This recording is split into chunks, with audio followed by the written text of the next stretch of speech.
ለስራ ወደ ውጭ ሀገር የሚሄዱ ዜጎች ጥቅሞቻቸውን ክብራቸውን ባስጠበቀ መልኩ ስራ ሰርተው ራሳቸውን መለወጥ የሚችሉበትን መንገድ ማመቻቸት ነው። አንድ የቤት ሰራተኛ ሆነ ሰው በራሷ ተጻጽፋ ከአንድ የውጭ ሀገር አሰሪ ጋር ግንኙነት ፈጥራ ይሄንን የስራ እድል ብታመቻች ይሄ ሁኔታ ይፈቀድልኝና በቀጥታ የስራ ቅጥር ልፈጽም ማለት አትችልም። የተሳሳተ መረጃ በተለያየ መንገድ ሊቀርብ ይችላል። በቃል ሊሆን ይችላል። የሚሞሏቸው ፎርሞች ላይ ምናምኖች ላይ የተሳሳተ መረጃ መስጠት ትክክል አይደለም። እሱ ጥፋት ነው። በእነማን ላይ ነው ይሄ አዋጅ የሚፈጸመው? እነማንን ነው የሚመለከተው? ሁለቱም ኢኳሊ ተጠያቂ ይሆናሉ ማለት ነው። ለምሳሌ አንደኛውን ሳናገኘው ብንቀር አንደኛውን ብቻውን መክሰስ እንችላለን፣ ሁለቱንም መክሰስ እንችላለን። ወደ ሀገር በሚገባው ገንዘብ ከፍተኛ ለኢኮኖሚው አስተዋጽኦ ማበርከት ስለሚችሉ በአባልነት ሊገቡ ይችላሉ። ነገር ግን ድርሻቸው ከ25% መብለጥ የለበትም። መመሪያው ላይ የኤጀንሲው ቢሮ ከዋና መንገድ ከ100 ሜትር በላይ መራቅ የለበትም። እንግዲህ ኤጀንሲ ሆኖ ፈቃድ ለማግኘት መስፈርቶች አሉ። ሰላም፣ እንዴት ሰነበታችሁ ክቡራትና ክቡራን አድማጭ ተመልካቾቻችን? ይህ ነጋሪት ፖድካስት ነው። ነጋሪት ፖድካስት በህግና ህግ ነክ ጉዳዮች ላይ በየሳምንቱ እየተዘጋጀ የሚቀርብላችሁ ፕሮግራም ነው። ፕሮግራሙን እኔ ጠበቃና ህግ አማካሪ ቶማስ ብርሃኔ እንዲሁም ባልደረባዬ አለበል አሻግሬ በጋራ በመሆን እያዘጋጀን እናቀርብላችኋለን። እንደተለመደው የዛሬው ፕሮግራማችንም በአንድ የህግ ርዕሰ ጉዳይ ላይ ይሆናል። አልዬ እንግዲህ የርዕሰ ጉዳዩን በተመለከተ አንተ ብትልበት ነው ብትገልጽልን። ከዛ በፊት ግን እንዴት ነበር ሳምንቱ? ሳምንቱ ጥሩ ነበር ቶሚ። ያው የተለያዩ ከህግ አንፃር የተለያዩ ለውጦች አሉ። አንደኛው የትምህርት አዋጁ መጽደቁ ነው። ሌላው ደግሞ የኢንቨስትመንት ማበረታቻ ደንቡም እንደዛው እሱም ላይ የተደረገ ማሻሻያ አለና ምናልባት በሚቀጥሉት ፕሮግራሞቻችን ያንዳንዳቸው እናያቸዋለን። ግን ያሉት ለውጦች እነዚህ ናቸው። በተረፈ ሳምንቱ በጣም ጥሩ ነበር፣ ጥሩ አልፏል። በጣም መልካም አልይ። በተመሳሳይ እኔም ጋር እንግዲህ ከኛ ስራ ባህሪ አቋያ ያው ሩቲን የሆኑ ተደጋጋሚ የሆኑ የስራ ባህሪ ቢሆን መልካም የስራ ሳምንት ነበረ። በጣም ቆንጆ ጊዜ አሳልፈናል። በድጋሚም ለዚህ ፖድካስታችን ስለተገናኘን እጅግ በጣም ደስ ብሎኛል አልዬ። ታንክ ዩ። እንግዲህ ዛሬም እንደተለመደው በአንድ የህግ ርዕሰ ጉዳይ ላይ ሰፋ ያለ ውይይት እናደርጋለን። በምን ጉዳይ ነው ዛሬ ውይይት የምናደርገው የሚለውን አልይ እስኪ ባንተ በኩል ገለጻ አድርግበት። እሺ ቶሚ፣ ዛሬ ያው የምንወያየው የኢትዮጵያን የውጭ ስራ ስምሪት አዋጅ በተመለከተ ያው ከሰራተኞች መብትና ግዴታዎች አንፃር ነው የዛሬ የመወያያ ርዕሳችን። ህግ እንደመሆኑ መጠን አብዛኛው ህብረተሰብ ስለ ህጉ ዝርዝር ሁኔታ ደግሞ ሊያውቅ የሚችልበት ሁኔታ ላይኖር ይችላል። የኛ አንዱ የፖድካስታችን አላማም ደግሞ ስለ ህጉ መንገር ነው። እንደ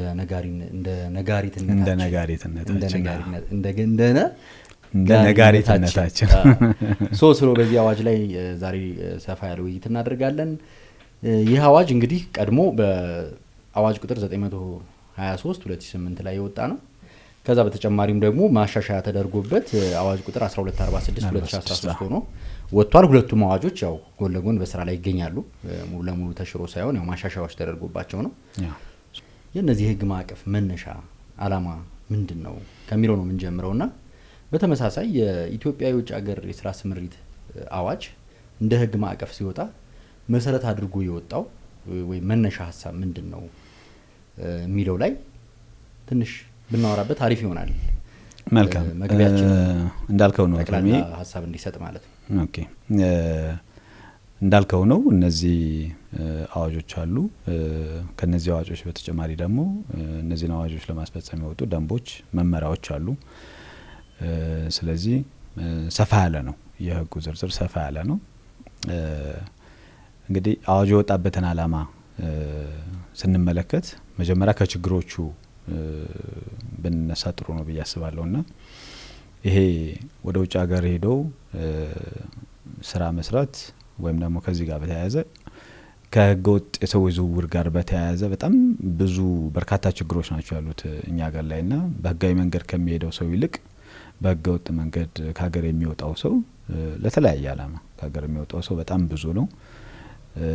በዛ በህገወጥ መንገድ ሲሄዱ ደግሞ በጣም የተለያዩ ችግሮች ያጋጥማሉ። ሰዎች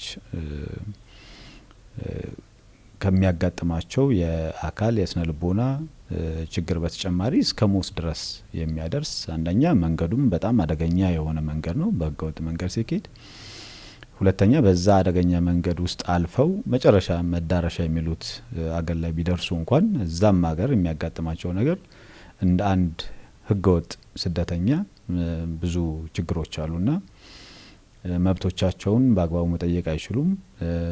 ስለ መብትና ግዴታቸውም የተሟላ ግንዛቤ ላይ ኖራቸው ይችላል። ስለዚህ ብዙ ችግሮች አሉ ከህገወጥ የሰዎች ዝውውር ጋር በተያያዘ። ስለዚህ አዋጁ ሲወጣም አላማው አድርጎ የወጣው አንደኛ ለስራ ወደ ውጭ ሀገር የሚሄዱ ዜጎች ያሏቸውን መብቶች እና ጥቅሞቻቸውን ክብራቸውን ባስጠበቀ መልኩ ስራ ሰርተው ራሳቸውን መለወጥ የሚችሉበትን መንገድ ማመቻቸት ነው። ሁለተኛው ህገወጥ የሰዎች ዝውውርን መቆጣጠር ነው። በህገወጥ መንገድ የሚደረገውን ከሀገር የመውጣት ሂደት መቀነስ፣ በተቻለ መጠን ህጋዊ የሆነ ስርዓት በመዘርጋት ያንን መቀነስ ነው አላማው። ሶስተኛው ሰዎች ወደ ስራ ወደ ውጭ ሀገር ለስራ ሲሄዱ የሚያገናኟቸው ኤጀንሲዎች ይኖራሉ። የስራና ሰራተኛ አገናኝ ኤጀንሲዎች ማለት ናቸው። እነዚህን ኤጀንሲዎች ደግሞ ያው መቆጣጠር ያስፈልጋልና እነሱንም ለመቆጣጠር ነው አላማ ያደረገው ይሄ አዋጅ በዋናነት ማለት ነው። በጣም አሪፍ። በጣም ጥሩ ጥሩ ነጥቦች ነው ያነሳ ነው በዚህ ረገድ። ከዚህ በተጨማሪም ደግሞ የመንግስት ራሱ በዚህ ሂደት በዚህ ረገድ ያለው የመንግስትን የክትትል የድጋፍ እና የቁጥጥር ሚናም ከፍ ማድረግ ማስፈለጉም አንዱ ለአዋጁ መነሻ የሆነ ጉዳይ ነው። መንግስትም እንደ ዜጋውን ፕሮቴክት የማድረግ ግዴታ እንዳለበት አካል ያለውን ሚና ከፍ ማድረግም በአዋጁ መነሻ ሀሳብ ውስጥ የተካተተ በጣም ቁልፍ ነጥብ ነው። እንግዲህ መነሻው ይሄ ከሆነ በእነማን ላይ ነው ይሄ አዋጅ የሚፈጸመው? እነማንን ነው የሚመለከተው? ከዚህ ጋር አያይዘህ እንድታነሳልኝ የምፈልገው ነጥብ ምንድነው አልዬ በዚህ የህግ ማዕቀፍ ውስጥ ወይ ደግሞ በዚህ የውጭ ሀገር የስራ ስምሪት ጉዳይ ላይ ተዋናይ የሆኑት አካላት እነማን ናቸው የሚለውንም አብረን እናንሳቸው እስኪ። መልካም። ተፈጻሚነቱን በተመለከተ ያው ለስራ ወደ ውጭ ሀገር የሚሄድ ማንኛውንም ኢትዮጵያዊ ይመለከታል። ተፈጻሚነቱ ወሰኑ በሁሉም አይነት ስራዎች ላይ ውጭ ሀገር ወደ ውጭ ሀገር ለስራ በሚሄዱ ሰዎች ላይ በጠቅላላ ማለት ነው እሱ ላይ ነው ተፈጻሚ የሚሆነው።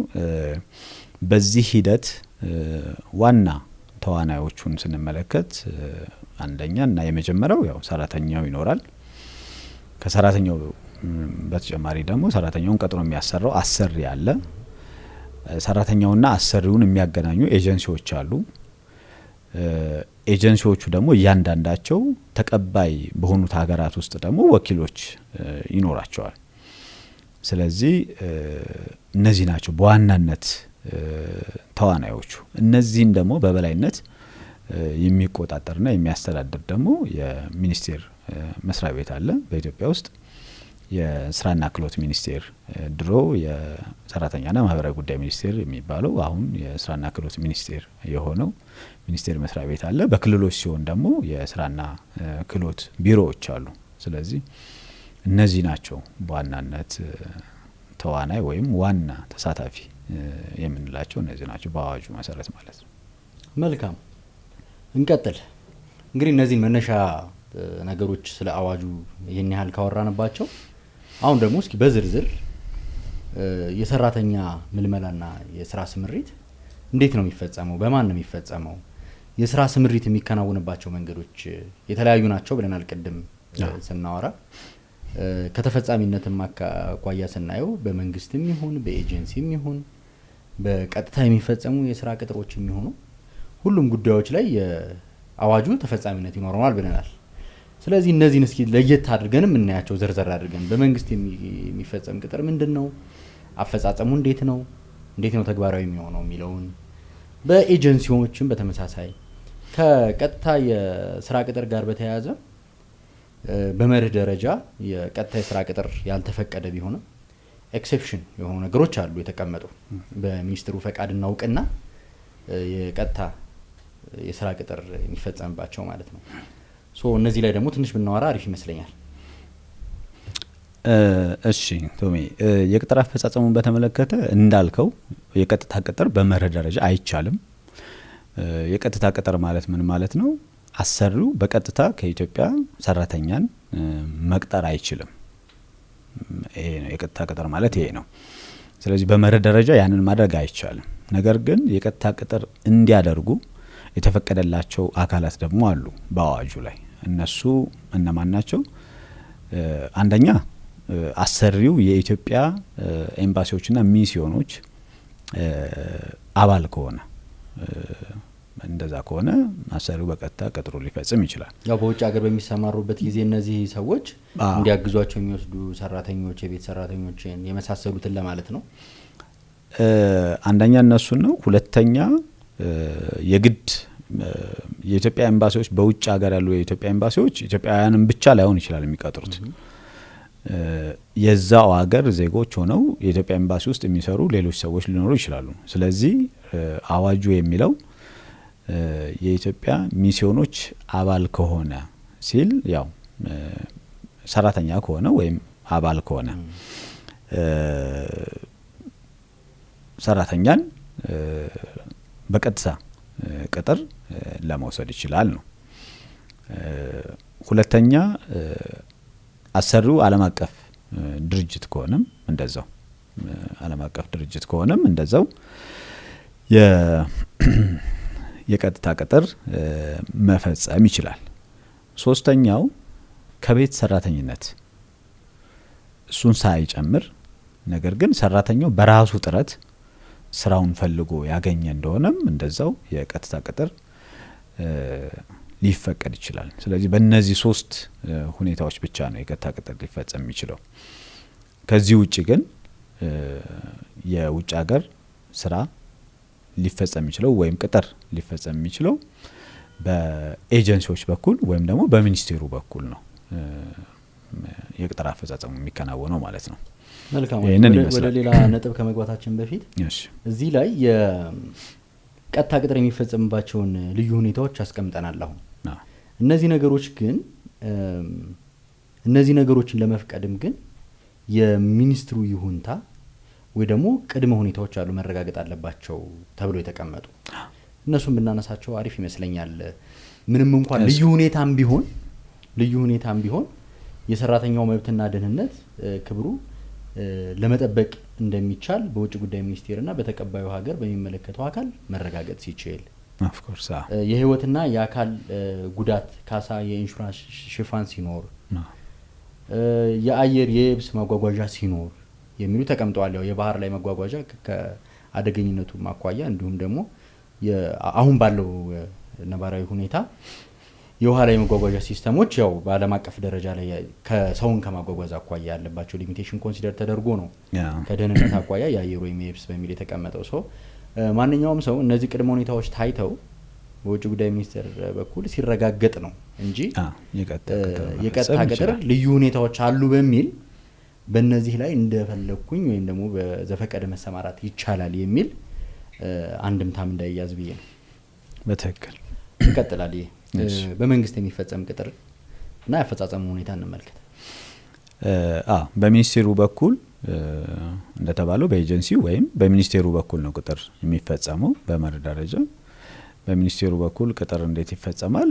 ያው የኢትዮጵያ መንግስት ሚኒስቴሩ ማለት የስራና ክህሎት ሚኒስቴር ማለት ነው።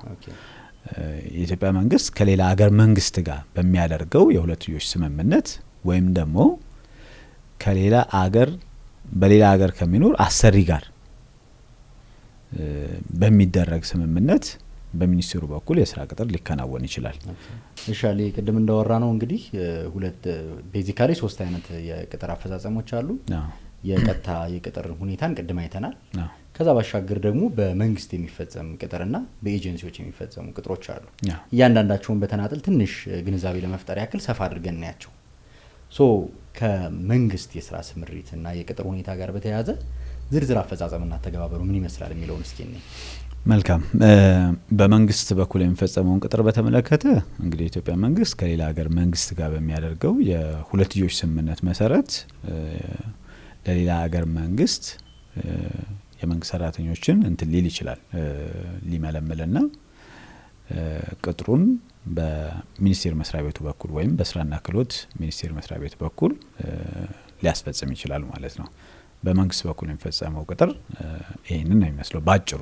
ዝርዝር የሆኑ የመልመላ መስፈርቶች፣ ስልጠናዎች፣ ሰራተኞች ማሟላት ያለባቸው ሪኳየርመንቶች፣ ዝርዝር የሆኑ ነገሮች እንዳሉ ሆነው ማለት ነው። አሊ ስታወራ አንድ ቃል ትኩረቴን ሳበችው። የሁለትዮሽ ስምምነት ስንል የሶስትዮሽ የሁለትዮሽ በብዙ ሀገራት መካከል የሚደረጉ ስምምነቶች ምናምን ስንል ምን ማለታችን ነው?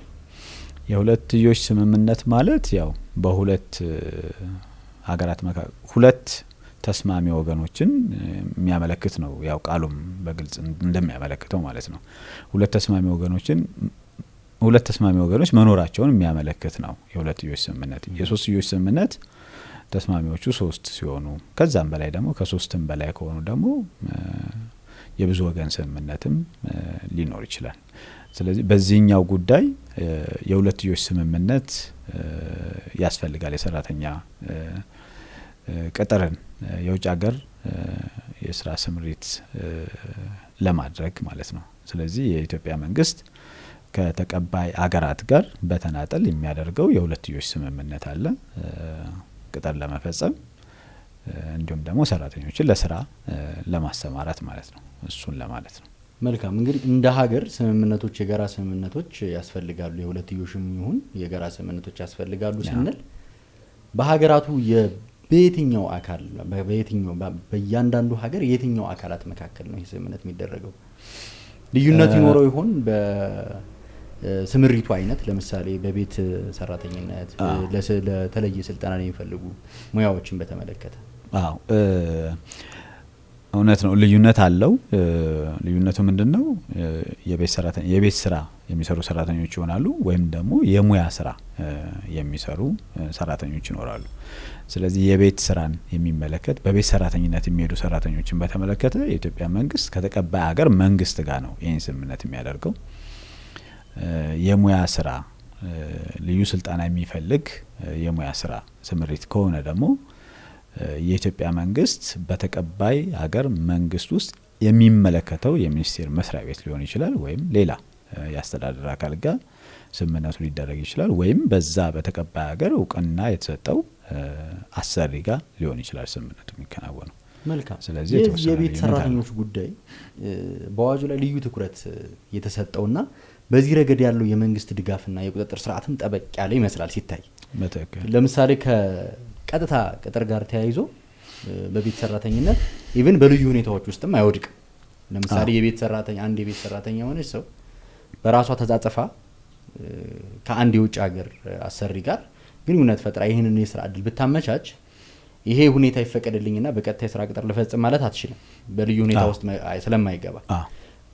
አሁንም ደግሞ ስናወራ ደግሞ የቤት ሰራተኝነት ወይም የቤቱ ስራን በተመለከተ የሚደረገው ስምምነት በሀገራት መካከል ነው ይላል። ምን ይሆን የተለየ ጥብቅ የሆነ የቁጥጥርና የክትትል ስርዓት እንዲዘረጋ ምክንያት ሆኖ በዚህ አዋጅ ላይ? አዎ ምክንያቱ የሚመስለኝ ምንድነው የቤት ሰራተኞች ወይም ደግሞ በቤት ስራ ላይ የሚሰማሩ ሰራተኞች አንደኛ ካላቸው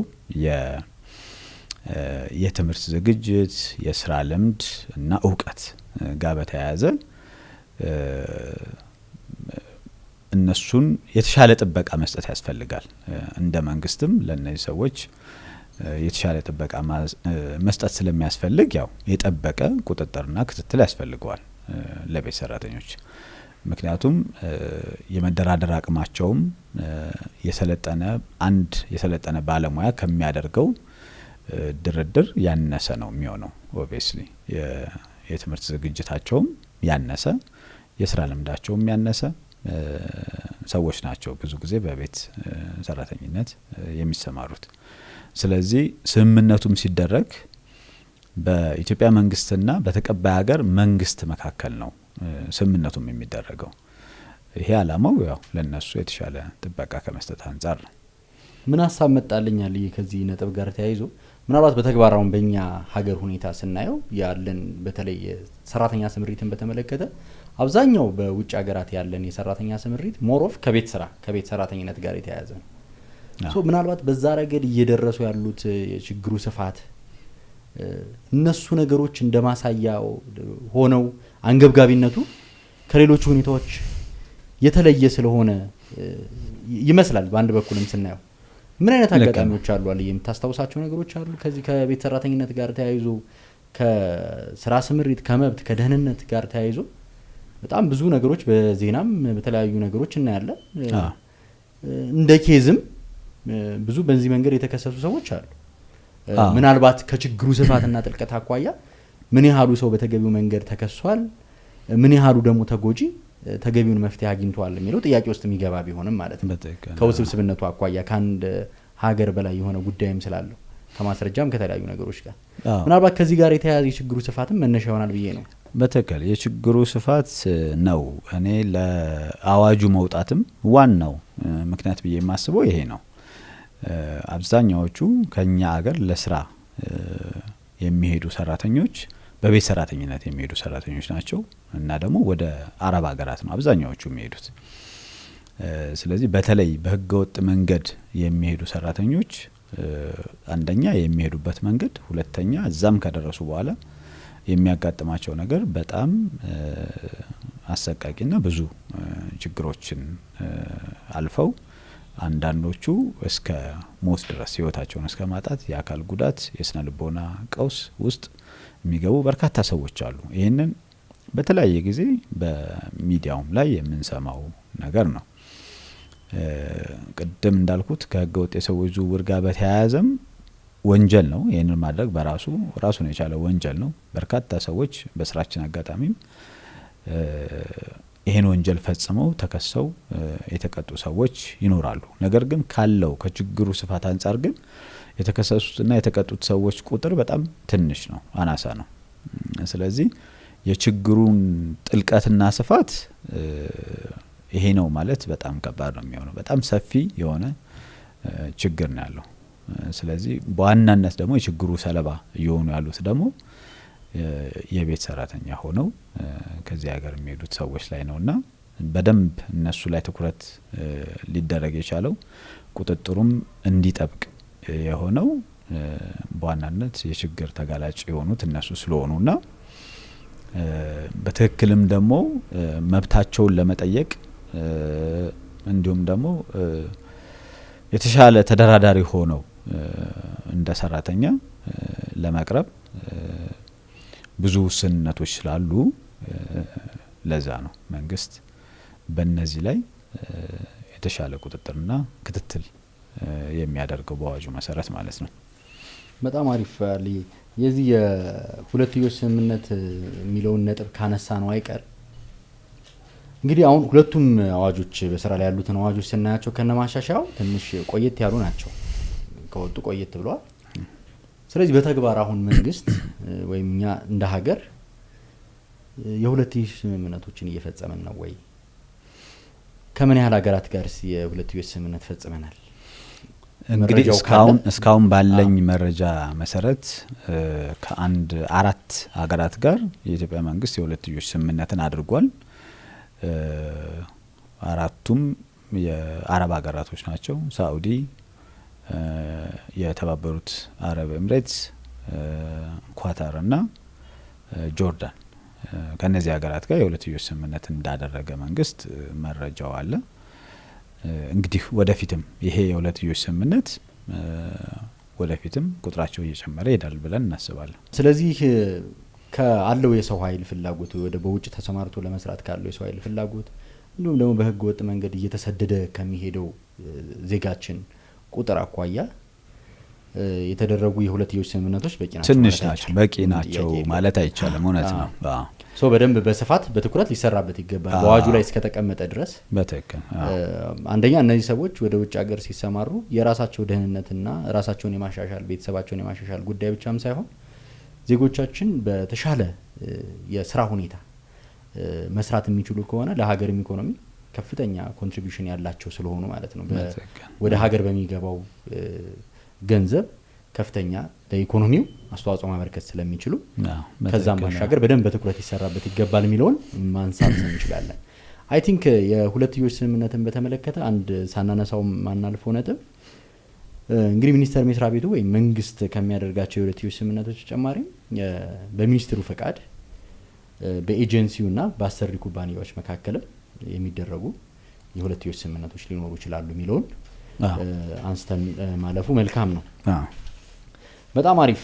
እንግዲህ ያለየ በቀጥታ እንግዲህ ለስራ ቅጥር ወይም ለስራ ስምሪት መስፈርት የሆኑ ጉዳዮች ምንድናቸው ወደሚለው ከመግባታችን በፊት በዚሁ ጠቅለል አድርገን ለማለፍ ያክል እንግዲህ ሚኒስቴሩ በዚህ ረገድ የሚሰጣቸው አገልግሎቶች እንግዲህ የቃለ መጠይቅና የመረጣ ጉዳይ፣ የጤና ምርመራ እንዲከናወን የማድረግ፣ የስራ ውል የማጽደቅ፣ የቅድመ ቅጥርና የጉዞ ገለጻዎችን ማድረግ፣ የውጭ ጉዞን ማመቻቸት ወዘተ የሚሉት ጠቅላላ በሚኒስትሩ የስራ ስምሪት የአገልግሎት ዝርዝር ውስጥ ወይም ዝርዝር ተግባራት ውስጥ የሚካተቱ መሆናቸውን አመላክተን ለማለፍ ያክል ነው። በሚኒስትሩ በኩል ያሉ የሚሰሩ ከዚህ ከስራ ቅጥር ጋር ተያይዞ ያሉ ዝርዝር ተግባራት በጠቅላላው ሲታዩ እነዚህ በተቋሙ በኩል ሰውየውን ሚኒስትሩና ሚኒስቴሩ በነገራችን ላይ ጊዜ ያምታቱኛል። ሚኒስትሩ ያው ሰውየውን ሚኒስትሩ ሰውየው ነው፣ ሚኒስቴሩ ደግሞ መስሪያ ቤቱ ሶ በሚኒስቴሩ በኩል በሚል ይያዝልኝ። መተራረሙ ቀጥሏል። በጣም አሪፍ አለየ። አይ ቲንክ ውይይታችን አሁን በደንብ ወደ ዝርዝር ጉዳዮች ለመግባት በሚያስችለን ሁኔታ ላይ ነው ያለነው። ሶ እንደዛ ያደረግን ውይይታችንን እንቀጥላለን አለየ። መልካም፣ በጣም አሪፍ። ሶ አንድ ሰው እንግዲህ በሀገር ውስጥ የስራ ስምሪቶች ላይ እንኳን ስናይ የትምህርት፣ የጤና፣ የሙያ የተለያዩ ነገሮች በመስፈርትነት ይቀመጣሉ። ወደ ውጭ ሀገር የስራ ስምሪት ደግሞ ስንመጣ እነዚህ መስፈርቶችን በግልጽ ተቀምጠዋል። ሶ አንድ ሰው ለቤት ሰራተኝነት የሚሆን ሌሎች የሙያ ስራዎችን ለመስራት የሚያስፈልገው የትምህርት ደረጃ፣ የሙያና የክህሎት ጉዳይና ሌሎች አግባብነት ያላቸው መስፈርቶች ደግሞ ምንድናቸው የሚለውን ብናይ አሪፍ ይመስለኛል። መልካም፣ ልክ ነህ።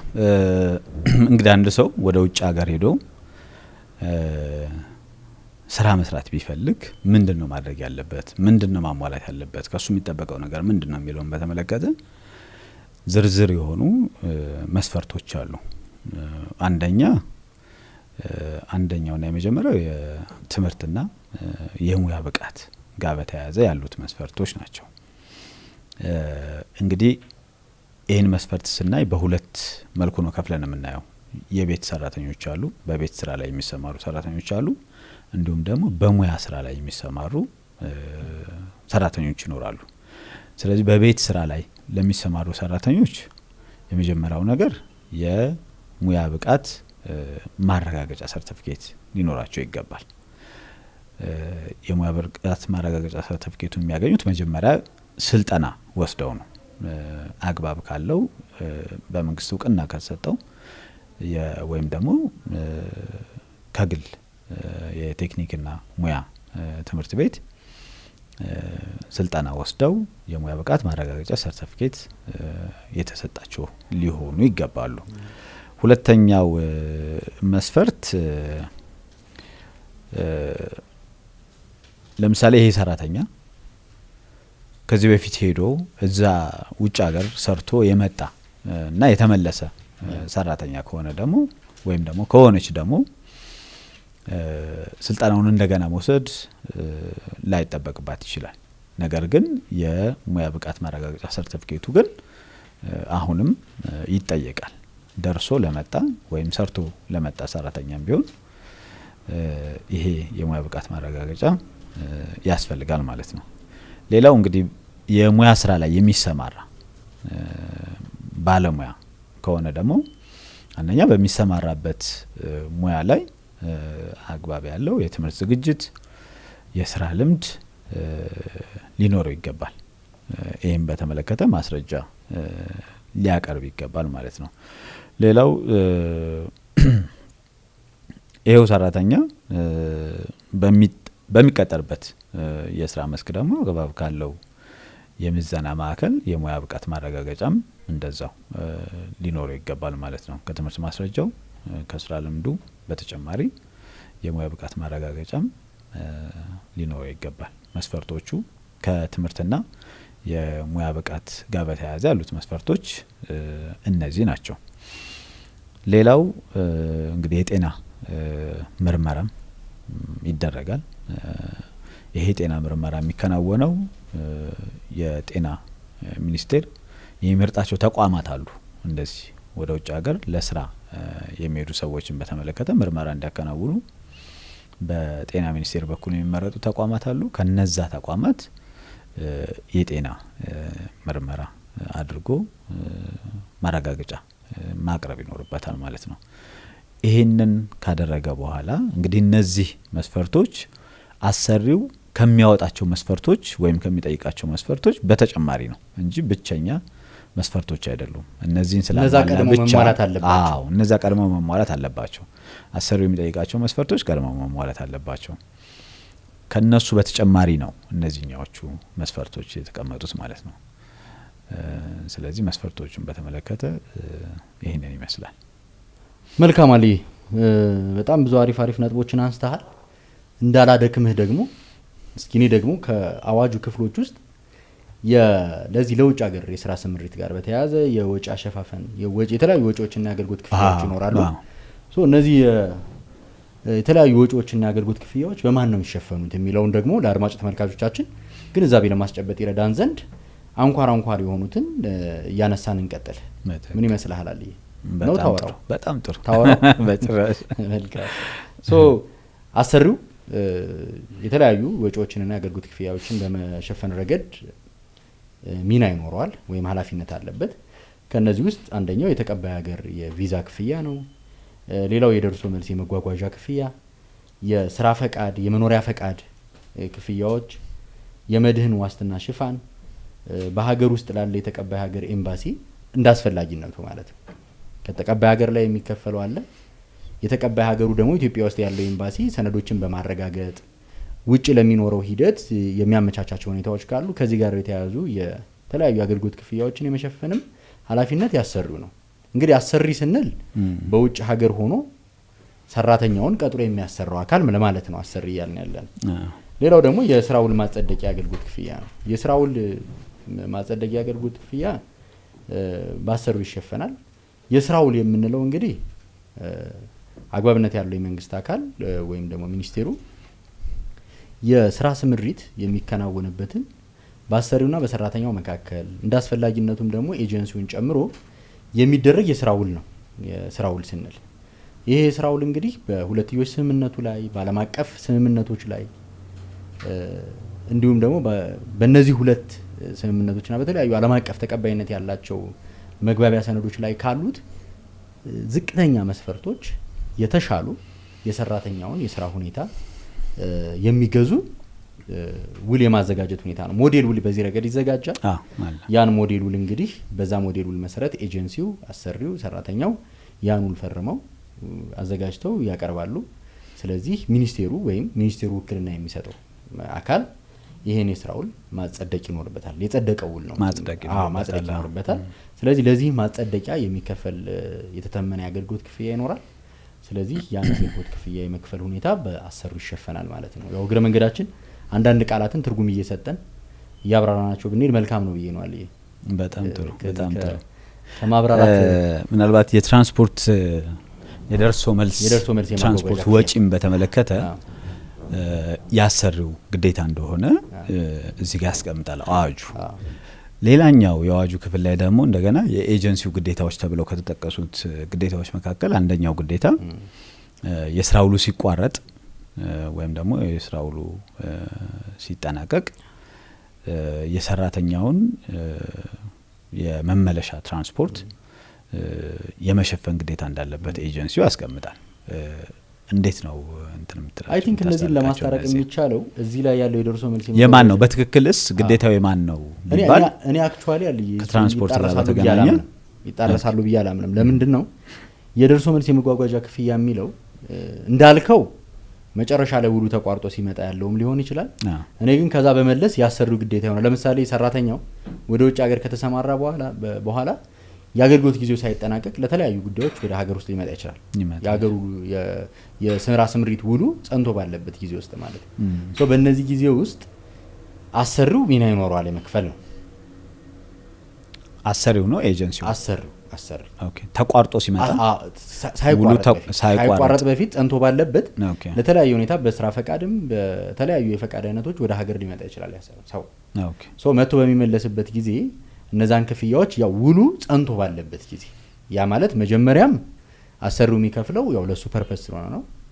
ከዛ በኋላ ሙሉ ጸንቶ ባለበት ጊዜ ወደ ሀገር መጥቶ ለሚመለስበትም የመክፈል ግዴታው ካሰሪው ጋር አታች የተደረገው በዚህ ምክንያት ይመስለኛል። እንደዚህ ኢንተርፕሬት እናድርገው ብዬ አስቤ ነው።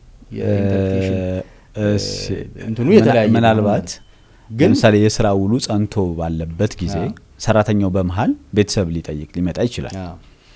ስለዚህ ቤተሰብ ሊጠይቅ በሚመጣበትም ጊዜ አሰሪው የትራንስፖርት ወጪውን የመሸፈን ግዴታ አለበት ማለት ነው ወይስ አዋጁ አሰሪው የሰራተኛውን የደርሶ መልስ ትኬት የመሸፈን ግዴታ አለበት ሲል ሰራተኛው ለስራ ሲሄድና ስራውን አጠናቆ ወደ ሀገር ሲመለስ ለማለት ነው ወይስ በመሃል ቤተሰብ ለመጠየቅም ለሌላም አላማ ወደ ኢትዮጵያ ቢመጣ አሰሪው የትራንስፖርት የመሸፈን ግዴታ እንዴት ሊኖርበት ይችላል?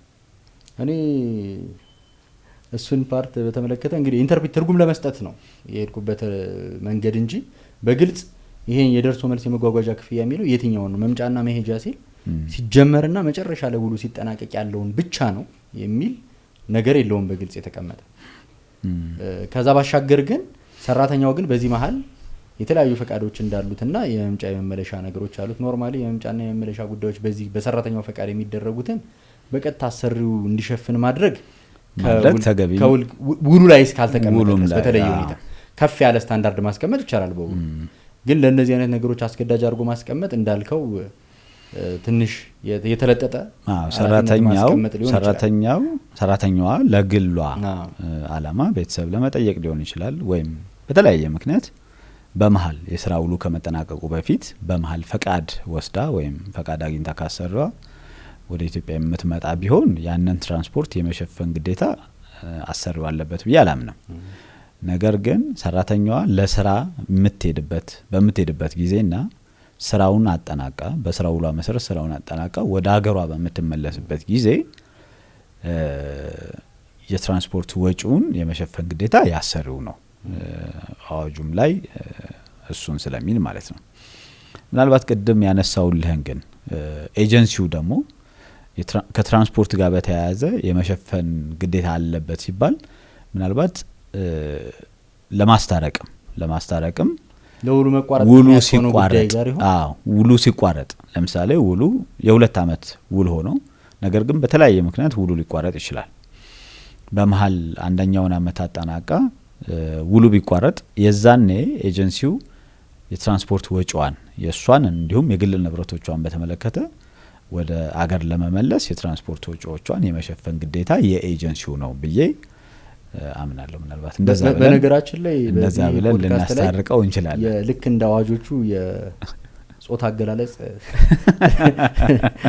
ለሴት የተገለጸ ለወንድም ይሰራል በወንድም የምንገልጸው የውጭ ሀገር የስራ ስምሪት ከቤት ሰራተኝነት ጋር ተያይዞ ወደ ሴቶቹ ስለምንል በዛ የጾታ አገላለጹ ለወንድም ለሴትም እንዲሁ ለንግግር ያመች ዘንድ አንደኛውን ጾታ ልንጠቀም እንችላለን እንጂ የግድ ለቤት ስራ የሚሄደው ሴት ብቻ ላይሆን ይችላል። በእርግጥ የተለመደው ሴቶች ናቸው ብዙ ጊዜ ለቤት ስራ የሚሄዱት፣ ግን ያው ከጾታው ጋር የተገናኘ ነገር የለውም። ዞሮ እኛ ስንናገር ሁለቱንም ጾታዎች ሪፈር እያደረግን እንደሆነ ታሳቢ ይደረግልኝ። አሁን ታጣላይ ነው። እሺ ቀጥል። እሺ በጣም አሪፍ አለኝ። እሺ የሰራተኛው ወጪዎችስ ምንድናቸው? ሰራተኛው መሸፈን ያለባቸው የሰራተኛው ወጪዎችም አሉ። ሰራተኛ ደግሞ የሚሸፍናቸው ወጪዎች አንደኛው የፓስፖርት ወጪ ነው። ኦኬ። የአሻራ ጋር ተያይዞ የሚኖሩ ወጪዎች የህክምና ምርመራ ወጪ ስንል እንግዲህ አንድ ጊዜ ያለን ምርመራ ወጪ ሰራተኛ ይሸፍናል። ነገር ግን ከአንድ ጊዜ በላይ ምርመራ እንዲደረግ የሚገደድበት ሁኔታ ካለ ግን ይሄንን ከቨር የማድረግ ኃላፊነቱ ኤጀንሲው ነው። ሌላው የክትባት ወጪዎች ለምሳሌ ወደ አንዳንድ ሀገራት ሲኬድ የየሎ ካርድ አስታወስከኝ አንዷ አድማጫችን ተከታታያችን የሎ ካርድ ምንድነው ሲባል የቢጫ ወባ ክትባት አልተፈታችም። አንድ ለምሳሌ ወደ አንዳንድ ሀገራት ስንሄድ ለአንዳንድ በሽታዎች የሚሆኑ የክትባት መከላከያዎች ለምሳሌ የቢጫ ወባ ጉዳይ ሊሆን ይችላል። ባለፈው የነበረው ያጋጠመው የኮቪድ ጊዜም ክትባት የኢቦላ ምናምን የተለያዩ ክትባቶች ሊኖሩ ይችላሉ ለየሀገሩ መስፈርት የሚቀመጡ እነዛን የክትባት ወጪዎችን የመሸፈን ኃላፊነት የሰራተኛ ይሆናል። የልደት ሰርቲፊኬት የማውጣት ለዚህ የሚያስፈልጉ ወጪዎች የሙያ ብቃት ማረጋገጫ ለማውጣት ለትምህርትና ለስልጠናው የሚወስደው እንዲሁም ደግሞ ለተለያዩ በተቋማቱ ለሚጠየቁ የአገልግሎት ክፍያዎች በዚህ ረገድ የመክፈል ኃላፊነት የሰራተኛ ይሆናል ማለት ነው። እንግዲህ ሰራተኛው እነዚህን ወጪዎች አውጥቶ ግን ሳይቀጠር ቢቀር ምንድነው የሚሆነው? ቅድም እንዳልነው የስራው ውል ከጸደቀ የስራው ውል በጸደቀ በአንድ ጊዜ ውስጥ የስራ ስምሪት ሊከናወን ይችላል መደረግ አለበት ብለናል። ያ ማይደረግ ከሆነ ደግሞ ወደፊት እናየዋለን ስንወያይ ኤጀንሲው አምጥቶ ማሰረዝ አለበት ያን የስራው ውል ማለት ነው። እነዚህን ወጪዎች ሰራተኛው አውጥቶ ካልተቀጠረ በራሱ ችግር ካልሆነ በቀር ኤጀንሲው ወይ ማሰሪው ይሄንን ወጪ መሸፈን ግዴታ ይኖርባቸዋል። የመመለስ ለሰራተኛው መልሶ የመክፈል ማለት ነው። የውል ግዴታውን የጣሱት እነሱ ስለሚሆኑ ማለት ነው ለሰራተኛው ችግር ስላልሆነ። በተቃራኒው ግን ኤጀንሲው አውጥቶ ሰራተኛው በራሱ ምክንያት ስራውን ሳይሰራ ቢቀር ወይም ደግሞ ለመሄድ ፈቃደኛ ባይሆንስ ምንድነው የሚሆነው? አሰሪው ሰራተኛውን ይጠይቀዋል። አሰሪው ሰራተኛውን ይጠይቀዋል። ኤጀንሲው ከፍሎ ደግሞ ከሆነ ኤጀንሲው ሰራተኛውን ይጠይቃል ማለት ነው። ኤጀንሲው ነው አሰሪው ነው መጠየቅ የሚችለው? አክቹአሊ አሰሪው ነው የሚጠይቀው። ምክንያቱም እኔ ኤጀንሲው የሚለውን ያመጣሁት ለምንድን ነው በመክፈል ረገድ ኤጀንሲው ወይ አሰሪው አይ ቲንክ የጋራና የተናጠል ኃላፊነት ከሚለው ጋር ተጎትቶ ተያይዞ የመጣ ነገር ነው።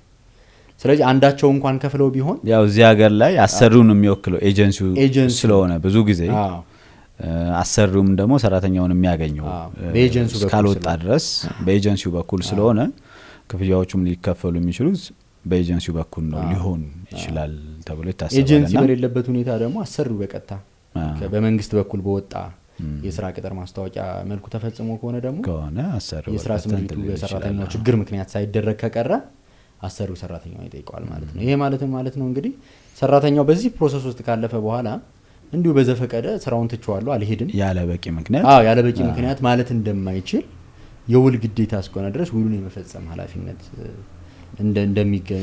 ያለበት መሆኑ እንደማንኛውም ተዋዋይ ወገን የውል ግዴታቸውን መፈጸም ይኖርባቸዋል ነው። እሱን ከሱ ጋር የተያዙ የግዴታዎች ናቸው። የአገልግሎት ክፍያን በተመለከተ በተለይ ከስራ ውል ማጸደቂያ ጋር ተያይዞ የአገልግሎት ክፍያ አሰሪው ነው የሚከፍለው። እነዚህ ናቸው እንግዲህ የሰራተኛውና የአሰሪው ወጪዎች በተመለከተ እነዚህን ነው ልናነሳ የምንችለው። ቅድም እንግዲህ የሁለትዮሽ ስምምነትን በተመለከተ ቅድም ስናነሳ ዳሰነዋል።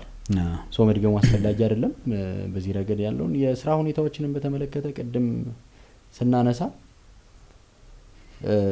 ትንሽ ነገር እንበልበት ብዬ ነው። መልካም እንግዲህ የስራ ሁኔታዎች በሚኒስትሩ ነው የሚዘጋጁት። የስራ ሁኔታ ስንል እንግዲህ የስራ ሁኔታ በዚህ አዋጅ ላይ በአሰሪና ሰራተኛ ህጉ ላይ ያለውን ትርጉም ይይዛል ነው የሚለው። የስራ ሁኔታ ስንል እንግዲህ የቅጥር ሁኔታ፣ የደሞዝ ሁኔታ፣ የእረፍት ሁኔታ፣ የስንብት ክፍያዎች ጉዳይ፣ የትርፍ ሰዓት ክፍያዎች፣ የተለያዩ ሚኒመም ክፍያ ሚኒመም ደሞዝም ካለ ዝቅተኛ የደሞዝ ወለድ ካለ በስራ ላይ የሚያጋጥሙ ህመምና የጉዳት ካሳ ሁኔታዎች እና የተለያዩ በአንድ የአሰሪና ሰራተኛ ግንኙነት ሂደት ውስጥ ሊያጋጥሙ የሚችሉ መሰረታዊ የሆነ የስራ ነጥቦች እንልናቸው እንችላለን የስራ ሁኔታዎች። ስለዚህ እነዛን የስራ ሁኔታዎች በተመለከተ እንግዲህ በሚኒስትሩ ይዘጋጃል። በሚኒስቴሩ እሱን ነገር እያረምከኝ አንደኛው እንግዲህ ይሄን የስራ ሁኔታዎችን ለማዘጋጀት ወይ ደግሞ ለማስቀመጥ የሚረዳ የሞዴል የስራው ይዘጋጃል ብለናል። እነዚህ ሞዴል የስራ ውል ስንል አነስተኛ የደሞዝ መጠን እንግዲህ በሁለትዮሽ ስምምነት ላይ ተቀምጦ ሊሆን ይችላል። በዓለም አቀፍ ኮንቬንሽን በሚያደርጉት የሁለትዮሽ ስምምነት ከዚህ ከአሰሪና ሰራተኛ ስራዎች ጋር ጉዳዮች ጋር በተገናኘ አሉ የተለያዩ ዓለም አቀፍ ስምምነቶች አሉ። ስለዚህ እነዚህ ስምምነቶች ላይ የተቀመጡ ዝቅተኛ የደሞዝ መጠን አለ። ቢያንስ በሀገራት መካከል ወይም ደግሞ በሚኒስቴር መስሪያ ቤቶችና በአቻ ተቋማት መካከል እንዲሁም በሚኒስትሩ ፈቃድ በኤጀንሲው እና በአሰሪው መካከል የሚደረጉ ስምምነቶች ከነዚህ አጠቃላይ ስምምነቶች ከፍ ያለ የሰራተኛውን ጥቅም ሊያስከብር የሚችል ወይም ደግሞ ከነዛ ቢያንስ ማነስ የለበትም የደሞዝ መጠኑን ሲያስቀምጥ ማለት ነው። ስለዚህ የስራ ሞዴል ሁሉ ሲዘጋጅ በዚህ መጠን ይሆናል። ሀሳቡ ምንድነው እንግዲህ የተሻለ ደሞዝ፣ የስራ ሰዓት፣ የትርፍ ሰዓት ክፍያ የሚሰጥ እንዲሆን ነው። ለሰራተኛው የተሻለ ከፍ ያለ ጥቅም እንዲያስገኝ ነው። የአመት እና የሳምንት ረፍቶች፣ የትራንስፖርት ሁኔታ፣ የሕክምና፣ የምግብ፣ የመጠለያ ሁኔታዎችን፣ የህይወትና የአካል ጉዳት ዋስትና ጉዳይ፣ የስራ ውል የሚቋረጥባቸውን በቂ የሆኑ ምክንያቶች እነዚህና በጣም በርካታ መሰል ወደፊትም በዝርዝር ሊወጡ የሚችሉ የተለያዩ መስፈርቶችን የያዘ የስራ ውል ይዘጋጃል። ውሉ ደግሞ የተቀባዩን ሀገር ማህበራዊ፣ ባህላዊ ሁኔታዎችና ህግጋት እንዲሁም የቀጣሪውን መስሪያ ቤት ፖሊሲዎች ከግምት ውስጥ ያስገባ ሊሆን ይገባል ማለት ነው። በነገራችን ላይ ያው እሱን ማክበር የሰራተኛው አንደኛው አንዱ ግዴታ ነው።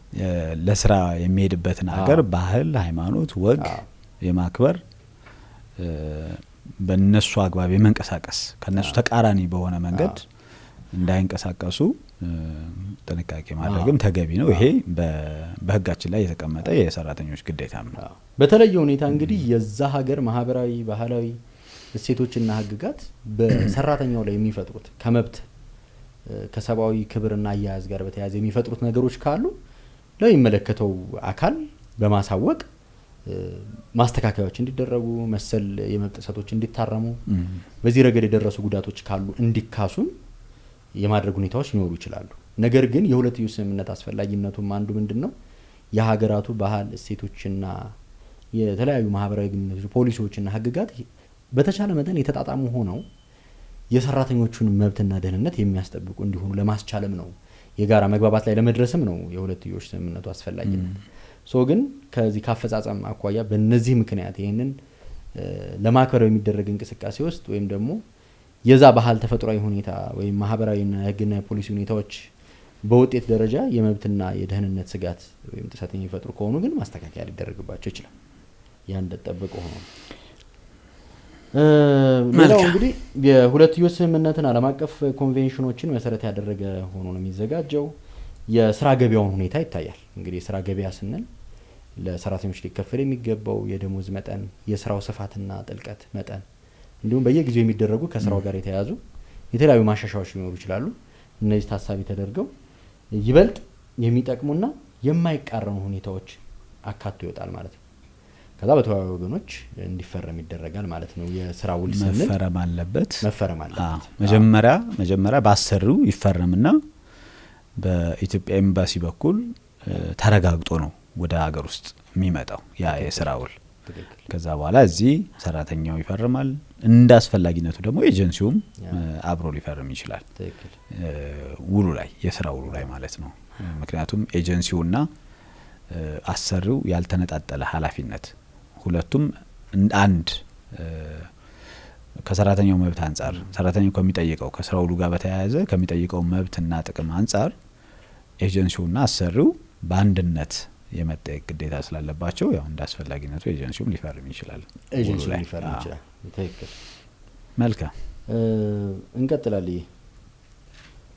እንግዲህ ሌላው ከዚህ ጋር በተያያዘ አብረን አንስተነው እንድናልፈው የምንፈልገው ነገር ምንድነው?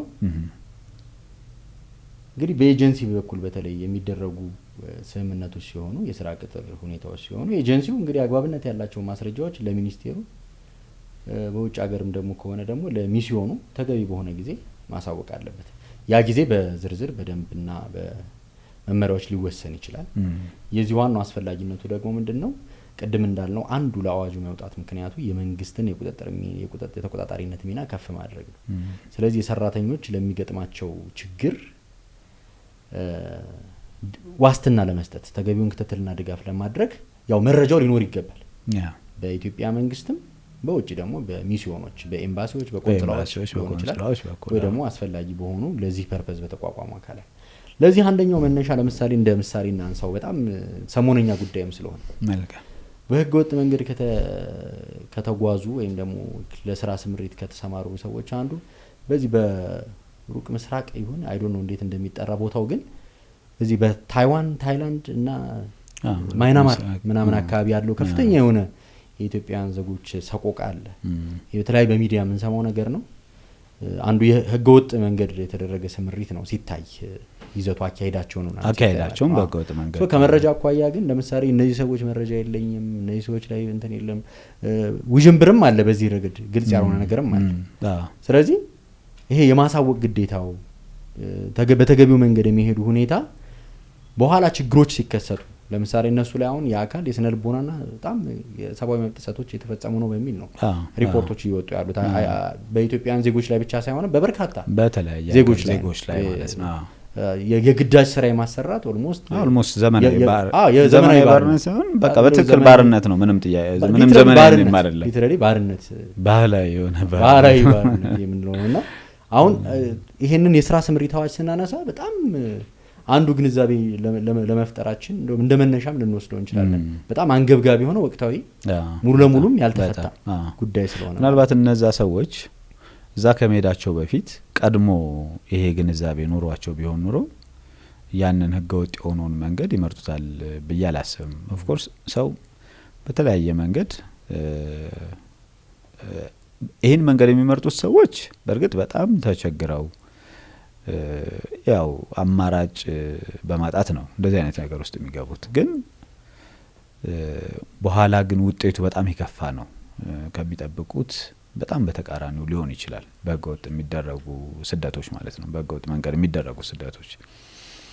ስለዚህ ከግንዛቤ ማጠርም ወይም ደግሞ ከግንዛቤ ማነስም ሰዎች ይሄን አማራጭ ሊወስዱ ይችላሉ እና በቂ ግንዛቤ ቢኖራቸው ኖሮ እንደዛ አይነት ውሳኔ ላይ ወስኑ ይችላሉ ብዬ አስባለሁ። አክቹአሊ የተወሰኑት ቅድም ከዚህ ከትምህርት ከሙያ ክህሎት ምናምን በተጨማሪ ሚኒስተር መስሪያ ቤቱ ወይም አግባብነት ያለው በክልል ያለ ቢሮ ኤጀንሲው እንዲሁም ደግሞ በዚህ በአዋጁ መሰረት የተቋቋመው ቦርድ የውጭ ሀገር የስራ ስምሪትን በተመለከተ የተለያየ ግንዛቤ መፍጠሪያ መንገዶችን ለሰራተኞች ለሚሰማሩ ሰራተኞች ለህብረተሰቡ በተለያየ መንገድ ኮንቲኒየስ የሆነ ስልጣና የግንዛቤ ማስጨበጫ ይሰጣሉ። ስራ የመስራት ኃላፊነትም ነው ግዴታም አለባቸው። ኃላፊነትም ብቻ ጭምር ነው የጣለባቸው። አሁን ይሄ የስራ ሁኔታን ቅድም ስናነሳ ነበር የሞዴል ህጉ አስፈላጊነት አንዱ ምቹ መብታቸውና ደህንነታቸውን ለማስከበር የሚያስችል የስራውን ለማዘጋጀት ነው ብለናል። አሁን ቅድም ያነሳናቸውን ዜጎች ሁኔታ ግን ስናየው አንዱ ከምንሰማቸው መረጃዎች አንዱ ምንድነው በጣም ከፍተኛ ለሆነ ለረጅም ሰዓት ያሰሯቸው ለሚሰሩት ስራ ተገቢውን ያገልግሎት ክፍያ ወይም ደሞዝ ያለማግኘት እና ሰብአዊ መብትና ክብራቸው ተጠብቆ የመስራት መብት አለው ማንኛውም ሰራተኛ። አዋጁም አንዱ አላማው ይሄን ነው የውጭ ሀገር የስራ ስምሪትን በተመለከተ ዓለም አቀፍ ስምምነቶች የሚሉት ይሄን ነው በዚህ ረገድ ያለው ነገር። ግን አሁን እዛ ያለው ሁኔታ ግን መሰረታዊ የሆኑ ዝቅተኛ የሆኑ የስራ ሁኔታ መስፈርቶችን ባላሟላ ሁኔታ እጅግ በጣም ሰብአዊ መብት ጥሰት ባለበት ሁኔታ የሚሰራ ስራ መሆኑን የሚያሳየውና በጣም አይ ቲንክ ጉድ ኤግዛምፕል ይሆናል ብዬ ስላሰብኩ ነው ያነሳሁት።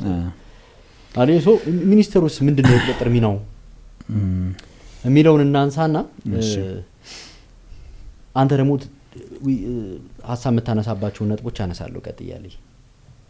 የሚኒስትሩ የቁጥጥር ሚና እንግዲህ ሶስት ነገሮችን በጠቅሉ ማንሳት እንችላለን በዚህ ረገድ። አንደኛ የስራውን ለጸደቀላቸው ልዩ መታወቂያ መስጠት፣ ኤጀንሲውን መቆጣጠር መከታተል፣ ተጠያቂነትም ሲኖር ተጠያቂነትን የማረጋገጥ በራሱ ወይም አስተዳደራዊ ውሳኔዎችን መስጠት። በኋላ እናየዋለን አስተዳደራዊ ውሳኔ መቼ ይሰጣል፣ እንዴት ይሰጣል፣ በማን አቅራቢነት ይሰጣል የሚለውን በስፋት እናየዋለን መሰረታዊ ስለሆነ። ዘመናዊ የመረጃ አያያዝ መዘርጋት ያ ቢከዛ በጣም ወሳኝ ነገር ስለሆነ የሰራተኛው የት ሄደ፣ የት ሀገር ሄደ፣ የት ነው የሚሰራው፣ የት ነው የሚሰራው፣ ማን ነው የሚያሰራው፣ መብትና ደህንነቱ ተጠብቆ እየሰራ ነው ወይ የሚሉትን በተመለከተ በጣም ዘመናዊ የሆነ የመረጃ ቋት የማደራጀት ኃላፊነት ተጥሎበታል። ይሄ ደግሞ ምንድነው እንደ መንግስት እንደ ሚኒስትር መስሪያ ቤት ያለበትን ከፍተኛ የቁጥጥር እና የድጋፍ ኃላፊነት ወይም ሚና የሚያሳይ ነው ማለት ነው። ሶ አይ ቲንክ ይሄን ያህል ካልን አለ እንግዲህ ቅድም አሁን እነዚህ በሙሉ ያነሳናቸው ነገሮች ከመንግስት የስራ ስምሪት ጋር ተያይዞ ያሉ ጉዳዮች ናቸው። አሁን ደግሞ በተግባር በተለይ ፕራክቲስ እየተደረገ ያለው ተግባራዊ የሆነ ያለው በተለያዩ ኤጀንሲዎች አማካኝነት የሚደረግ የስራ ስምሪት ሶ ከኤጀንሲዎች ጋር በተያያዘ የሚሰጠው ወይም የሚደረገው የስራ ስምሪትስ ምን ይመስላል? አንድ አካል እንደ ግለሰብም ይሁን ወይ እንደ ግል ድርጅትም ይሁን እንደ ንግድ ማህበር የኤጀንሲነት ስራ በዚህ ረገድ ያለን የኤጀንሲነት ስራ ለመስራት ምንድነው የሚያስፈልገው ከሚለው ደግሞ እንጀምርና ውይይታችንን እንቀጥላለን። መልካም እንግዲህ በዋናነት አሁን ላይ በውጭ ሀገር የሚደረገውን የስራ ስምሪት በተመለከተ ቅጥሮች አብዛኛው ቅጥር የሚፈጸመው በኤጀንሲዎች በኩል ነው። ስለዚህ ኤጀንሲዎች እነማን ናቸው ምንድን ናቸው የሚለውን በተወሰነ መልኩ ምንም እንኳን የዛሬው ፕሮግራማችን ከሰራተኞች መብትና ግዴታ አንጻር ቢሆንም ነገር ግን ኤጀንሲዎችም ደግሞ እነማን ናቸው እንዴት ነው የሚቋቋሙት የሚለውን ነካክቶ ማለፉ ለግንዛቤ ጥሩ ነው ብለን እናስባለንና እንግዲህ ኤጀንሲ ሆኖ ፈቃድ ለማግኘት መስፈርቶች አሉ። በአዋጆቹ ላይ የተቀመጡ መስፈርቶች አሉ። እንዲሁም ደግሞ አዋጁን ለማስፈጸም የወጡ ደንቦች መመሪያዎችም አሉ። አንድ ኤጀንሲ ምናልባት በግለሰብ ከሆነ ለማቋቋም የተፈለገው ኢትዮጵያዊ የሆነ ከዛ በተጨማሪ ደግሞ ቢያንስ 1 ሚሊዮን ብር ካፒታል ያለው መሆን አለበት። ሌሎች ዝርዝር የተከፈለ ካፒታል መሆን ሊኖረው ይገባል። ሌሎች ዝርዝር ሪኳየርመንቶች አሉ። ከቢሮ አንጻር ከሰራተኛ አንጻር ምን ያክል ሰራተኞች ሊኖሩት ይገባል፣ የቢሮ ስፋት እና ደግሞ ምን ነገሮችን ያካተተ መሆን አለበት የሚለውን በተመለከተ ዝርዝር መመሪያው ላይ ዝርዝር የሆኑ መስፈርቶች አሉ። ስለዚህ እነዛን አሟልቶ የኤጀንሲነት ፈቃድ ሊያወጣ ይችላል ማለት ነው። ይሄ ግን የስራ አስኪያጁ ራሱ የትምህርት ደረጃም ተቀምጧል። ስራ አስኪያጅ ሊኖረው ይገባል። ጉዳይ አስፈጻሚ፣ ጸሐፊ፣ ስልጠና የሚሰጥ አማካሪ፣ እነዚህ ቢያንስ 6 ሰራተኞች ስራ አስኪያጁን ጨምሮ 6 ሰራተኛ ሊኖረው ይገባል። የቢሮው ስፋትም በክፍሎች ተከፋፍሎ ምን ያክል መሆን እንዳለበት ዝርዝር የሆኑ መስፈርቶች አሉ ማለት ነው። ስለዚህ ከዜግነት መስፈርቱ ኢትዮጵያዊ ከመሆኑ እንዲሁም ደግሞ ከካፒታል መስፈርቱ በተጨማሪ እነዛ ዝርዝር የሆኑ መስፈርቶችን አሟልቶ የኤጀንሲነት ፈቃድ ማግኘት ይቻላል ማለት ነው። ከዚህ ውጪ እንደ ድርጅት የሚቋቋሙ ከሆነ የድርጅቱ ወይም የማህበሩ የሽርክና ማህበር ሊሆን ይችላል ወይም ኃላፊነቱ የተወሰነ የግል ማህበር ሊሆን ይችላል ወይም አክሲዮን ማህበር ሊሆን ይችላል። እንደዛ በሚሆኑበት ጊዜ ደግሞ አባላቱ የማህበሩ አባላት ሙሉ በሙሉ ኢትዮጵያዊ መሆን አለባቸው። እንዲሁም 1 ሚሊዮን ብር ካፒታል ሊኖራቸው ይገባል ማለት ነው። በተመሳሳይ ከዛ ውጪ አባላቶቹ ውስጥ የኢትዮጵያ ተወላጅ የሆኑ የውጭ ሀገር ዜጎች ሊኖሩ ይችላሉ። በነገራችን ላይ እንደ ድርጅት የሚቋቋም ከሆነ የኢትዮጵያ ተወላጅ የሆኑ የውጭ ሀገር ዜጎች በአባልነት ሊገቡ ይችላሉ። ነገር ግን ድርሻቸው ከ25% መብለጥ የለበትም። 75% ድርሻ መያዝ ያለበት በኢትዮጵያዊ አባላት ነው። 25% ድርሻው የኢትዮጵያ ተወላጅ ለሆኑ የውጭ ሀገር ዜጎች ሊሰጥ ይችላል። እንግዲህ ባለፈውም እንዳነሳ ነው የኢትዮጵያ ተወላጅ የሆኑ የውጭ ሀገር ዜጎች በትውልድ ሀገራቸው ያሏቸውን አንዳንድ መብቶች በተመለከተ ባለፈው በነበረን ፕሮግራም ላይ ያሏቸው ሰፊ መብቶች እንዳሉ ሆኖ አንዳንድ ገደቦች ደግሞ ሊኖሩ እንደሚችሉ አንስተን ነበር። ስለዚህ ይሄ አንደኛው ገደብ ነው ብዬ አስባለሁ። ከ25% በላይ ኦውን ማድረግ አይችሉም ማለት ነው።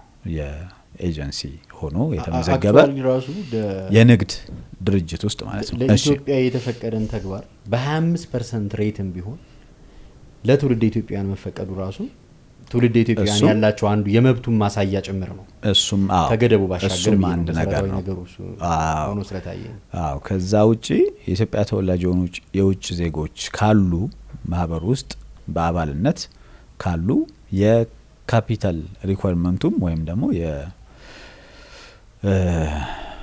የካፒታል መስፈርቱም ከ1 ሚሊዮን ብር ወደ 2 ሚሊዮን ብር ከፍ ይላል። ስለዚህ ሙሉ በሙሉ የማህበሩ አባላት ኢትዮጵያውያን ካልሆኑ ካፒታሉም 2 ሚሊዮን ብር ነው መሆን ያለበት መዋጮ ማለት ነው። አባላቱ የሚያዋጡት መዋጮ ወደ 2 ሚሊዮን ብር ከፍ ይላል። ሌላው የውጭ ሀገር ዜጎችም በኤጀንሲ ውስጥ በአባልነት ሊካተቱ ይችላሉ። አሁን በተሻሻለው አዋጅ ላይ የውጭ ሀገር ዜጎችም የኤጀንሲ ፈቃድ እንትን ሊያገኙ ይችላሉ። ወይም ደግሞ በኤጀንሲ ውስጥ በሽርክና ሲሰሩ ወይም በኃላፊነቱ የተወሰነ የግል ማህበር ወይም በሼር ካምፓኒ ወይም በአክሲዮን ማህበር ውስጥ አባል ሆነው ሊካተቱ ይችላሉ። ነገር ግን ከ20% በላይ ሼር መያዝ አይችሉም። እንግዲህ የኢትዮጵያ ተወላጅ ለሆኑ የውጭ ሀገር ዜጎች 25% ነው የሚፈቀደው።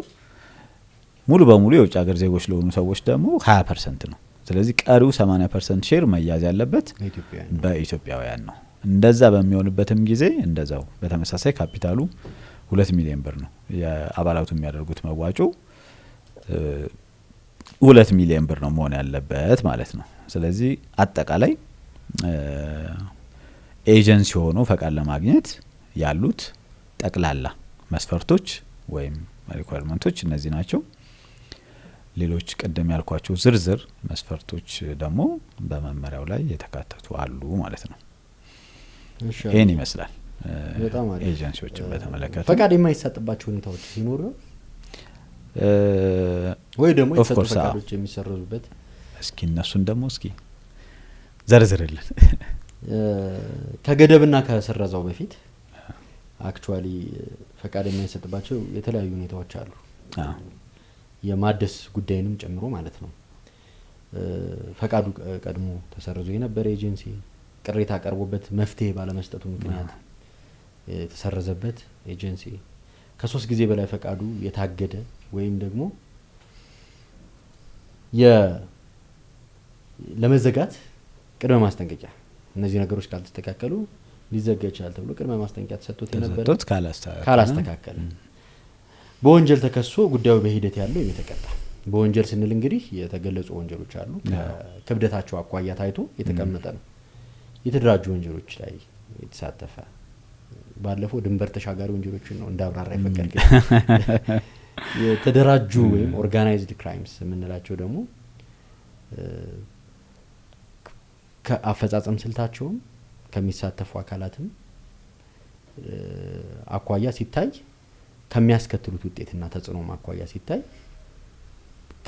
በአንድ ግለሰብ ከሚፈጸሙ ተራ የሆኑ ተራ ስል ከክብደት አኳያ ደረቅ ወንጀሎች በላይ የሆኑ ውስብስብ የሆኑ የሀገርን ማህበራዊ ኢኮኖሚያዊና ፖለቲካዊ ስርዓት የሚያዛቡ በይዘትም የድንበር ተሻጋሪ አይነት ባህሪ ያላቸው የድንበር ተሻጋሪ ወንጀሎች በራሳቸው የተደራጁ ናቸው። ስለዚህ ትልቅ ሰፊ ማዕቀፍ ነው የተደራጁ ወንጀሎች ስንልና እነዚህ አይነት ወንጀሎችን ለማለት ነው። ከነዚህ ውስጥ እንግዲህ የህገወጥ የሰዎች ዝውውር፣ የሽብርተኝነት፣ የአደንዛዥ ዝውውር፣ የጦር መሳሪያ ዝውውር እና ደግሞ ምንጩ ወይም ደግሞ በህገወጥ መንገድ ህገወጥ የሆነን ገንዘብ በህጋዊ መንገድ አስመስሎ ማቅረብ ማኒ ላውንደሪንግ የመሳሰሉ ወንጀሎችን ላይ የተሳተፉ ከሆኑ እና በዚህ በሂደት ላይ ከሆኑ ያው ሂደቱ ተጠናቆ ውጤት እስኪያመጣ ድረስ ፈቃድ ላይ ሰጣቸው ይችላል። ወይም ደግሞ ተከሰው ጥፋተኛ ሆነው ከተገኙ ፈቃድ አይሰጥም ማለት ነው። ሌላው ፈቃድ የማይሰጣቸው ደግሞ ሰዎች አሉ። ሰዎች ወይም አካላት አሉ። የጉዞ ወኪሎች፣ የአየር መንገድ ቲኬት ሽያጭ ቢሮ ሰራተኛ፣ ትራንዚተር፣ መርከበኞች እንግዲህ አሁን ፓይለቶች ምናምን አልተባለም። በርግጥ ግን ያው ተመሳሳይ ነው። በራሳቸው በሂደቱ ውስጥ ያሉ ሰዎች መልሰው ደግሞ ይሄንን ስራ እንዲሰጣቸው የማይደረግበት ሁኔታ ያለ መሆኑን ነው የሚያሳየው። ፈጻሚዎች ናቸው። በእንደዚህ አይነት ሂደት ውስጥ ያሉ ፈጻሚ አካላት ናቸው። መርከበኞችም ተካተዋል። መርከበኞች ውስጥ ለምንድን ነው መርከበኞች? እንግዲህ የሚመስለኝ ቀጥሎ ካለው አሁን ለምሳሌ አዋጁን በማስፈጸም ረገድ ሚና ያላቸው ተቋማት አሁን ተከልክለዋል እና የነሱና በዛ ሚና ውስጥ ያሉ አመራሮች፣ ሰራተኞች፣ የነሱ ቤተሰቦች በሂደት ውስጥ እንዳይሳተፉ ለምሳሌ የኢሚግሬሽን ኃላፊዎችና ሰራተኞችና ቤተሰቦቻቸው፣ የሚመለከተው ሚኒስቴር መስሪያ ቤት ኃላፊዎችና ሰራተኞቻቸው፣ የህግ ማስፈጸም አካላት፣ የፖሊስ ተቋማት አመራርና ቤተሰቦቻቸው። ምክንያቱም ያው ኮንፍሊክት ኦፍ ኢንትረስት እንዳይኖር ነው ህጉን በማስፈጸምና እነሱ ስራቸው ጥቅሙን በመጠበቅ ረገድ ኮንፍሊክት እንዳይኖር ከዚህ ከጉዞ ወኪል፣ ከአየር መንገድ ድርጅት ሽያጭ ቢሮ ሰራተኞች፣ ከትራንዚተሮች፣ ከመርከበኞች ጋር የተያዘው ደግሞ ሲታይ አክቹአሊ ደግሞ የማጓጓዝ ስራውን የሚሰሩ ሰዎች በዚህ ውስጥ የተሳተፉት ሰዎች እነሱ ስለሆኑ ስለዚህ ከጥቅም ግጭት አኳያ ይመስለኛል እነዚህ ነገሮች የተከለከላዎቹ የተደረጉት። እሻል እንመለስ። የኤጀንሲው ፈቃድ ለምን ያህል ጊዜ ነው የሚሰራው? ለአንድ አመት ነው የሚያገለግለው። በየአመቱ መታደስ አለበት። በግልጽ ቦታ የማስቀመጥ ኃላፊነትም አለበት። እሱ ያው ግዴታ ነው። ፕራክቲካሊ ወደ ነገሮች እንምጣል። በዚህ ረገድ አሁን ወደ ወንጀል ምርመራዎች ስንመጡ በተለይ ወደ ውጭ ሀገር ልካለው በሚል የሚያታልሉ የተለያዩ ሰዎች ይከሰሳሉ። እንደ ማደናገሪያ ወይም ደግሞ እንደ ማታለያ ስልት የሚጠቀሙበት የኤጀንሲውን ቢሮ በማሳየት በርቀት የኤጀንሲው ቢሮ ውስጥ አስገብተው በማስወጣት ምናምን የተለያዩ አይነት ቴክኒኮችን ይጠቀማሉ። የግል ተበዳዮችም መጥተው ሲመሰክሩ በችሎት ሲታዩ እኔ እኮ ከሌ የተባለው ኤጀንሲ ቢሮ እኮ ወስዶኛል እኮ እኔ እኮ ለዛ ነው ያመንኩት ይላሉ። ሰዎች ቅድም ያልናቸው አንድ ኤጀንሲ ለመሆን የሚያስፈልገውን ሪኳየርመንት ቅድም አንተ የዘረዘርካቸው ነገሮች መገንዘባቸው ብሎም ደግሞ ይበልጥ ለመረዳት ይሄን አዋጁን ገብቶ መመልከት በዚህ ረገድ ያሉ የአፈጻጸም መመሪያዎችን መመልከት የሚበጀው ለዚህ ነው። በትክክል ኤጀንሲው ነው ወይ ፕሮሰሱን እያደረገልኝ ያለው? ፕሮሰሱን እያደረኩ ያለሁት ከማን ጋር ነው? አንደኛ በትክክል ኤጀንሲው ነው ወይ የሚለው ማረጋገጥ አለባቸው። ሁለተኛ ያ ኤጀንሲስ በትክክል ፈቃድ አለው የጸና ፈቃድ አለው ማረጋገጥ አለባቸው። ለዚህም ነው አይ ቲንክ በግልጽ ቦታ የሚታይ ሁኔታ መቀመጥ አለበት የተባለው። ኢቭን ስራውንም ሲሰራ በታወቀ ቢሮ ውስጥ ማከናወን አለበት። አድራሻም ሲቀይር ማሳወቅ አለበት። ስትሪክት ነው የቢሮ ሁኔታ። ከዋናው መንገድ 100 ሜትር ራሱ ከዛ በላይ ገባ ማለትም የለበትም አሚል ሪኳየርመንት ማለት መመሪያው ላይ የኤጀንሲው ቢሮ ከዋና መንገድ ከ100 ሜትር በላይ መራቅ የለበትም። ምክንያቱም ከደህንነትም አኳያ ነው። ምክንያቱም እነዚህ ሰዎች በቤት ሰራተኝነት ወደ ውጭ ሀገር የሚሄዱ ሰዎች ምናልባት ከተማውንም በአግባቡ በደንብም ላይ አያውቁትም ይችላሉ አንደኛ። ስለዚህ የሆነ ጉራንጉር ውስጥ አስገብተው ለሌላ ጥቃት እንዳይጋለጡ ሊፈጸምባቸው ይችላል። ከደህንነታቸውም አንፃር እነሱን ከመጠበቅ አንፃር ያ ሪኳየርመንትም አለ። ቢሮው ከ100 ሜትር በላይ መራቅ የለበትም።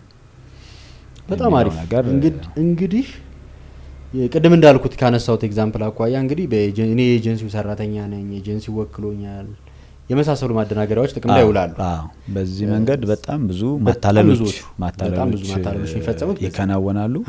ስለዚህ ሰዎች ይሄን በተመለከተ በጣም ጥንቃቄ ማድረግ አለባቸው። ተገቢው ማጣራት ማድረግ አለባቸው። ዝም ብሎ አንድ ሰው ወደ ውጭ ሀገር ልካለው ስላለ ብቻ ይልካል ማለት አይደለም። በትክክል ፈቃድ ያለው መሆን አለበት።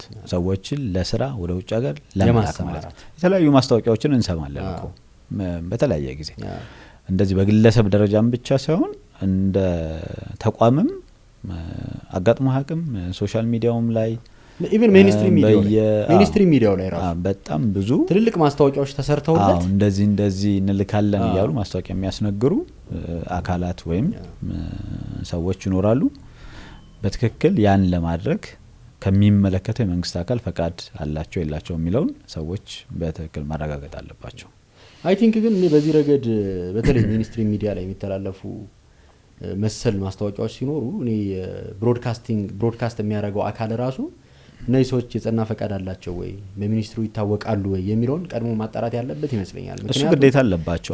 ያንዳንዶቹ ሁኔታ ሲታይ በጣም ግዙፍ የመሰሉ በቃ ለተደጋጋሚ ጊዜ ከመስማታችን የተነሳ የሚታመኑ የሚመስሉ የማስታወቂያ አንዱ እምነት ያሳድራል በሰዎች ላይ። ከዛ በኋላ ግን የሆነ ቀን ላይ ግን ህገወጥ ናቸው ተብሎ የሚገኙ በጣም በርካታ ዜጎች ከተጎዱ ገንዘባቸውን፣ ሀብታቸውን፣ ንብረታቸውን የተለያዩ ነገሮች ጉዳት ከደረሰባቸው በኋላ ማለት ነው። እዚህ ላይ የሚደረገው ክትትልና ቁጥጥርም ትንሽ ጠንከር ያለ ቢሆን መልካም ነው የሚል አስተያየት አለኝ። በትክክል የፈቃድ ጉዳይ አለ። ፈቃድ ይተላለፋል አይተላለፍም? ማስተላለፍም ክልክል ነው፣ የተከለከለ ነው። አስተዳደራዊ እርምጃም ያስወስዳል ይሄንን ማድረግ።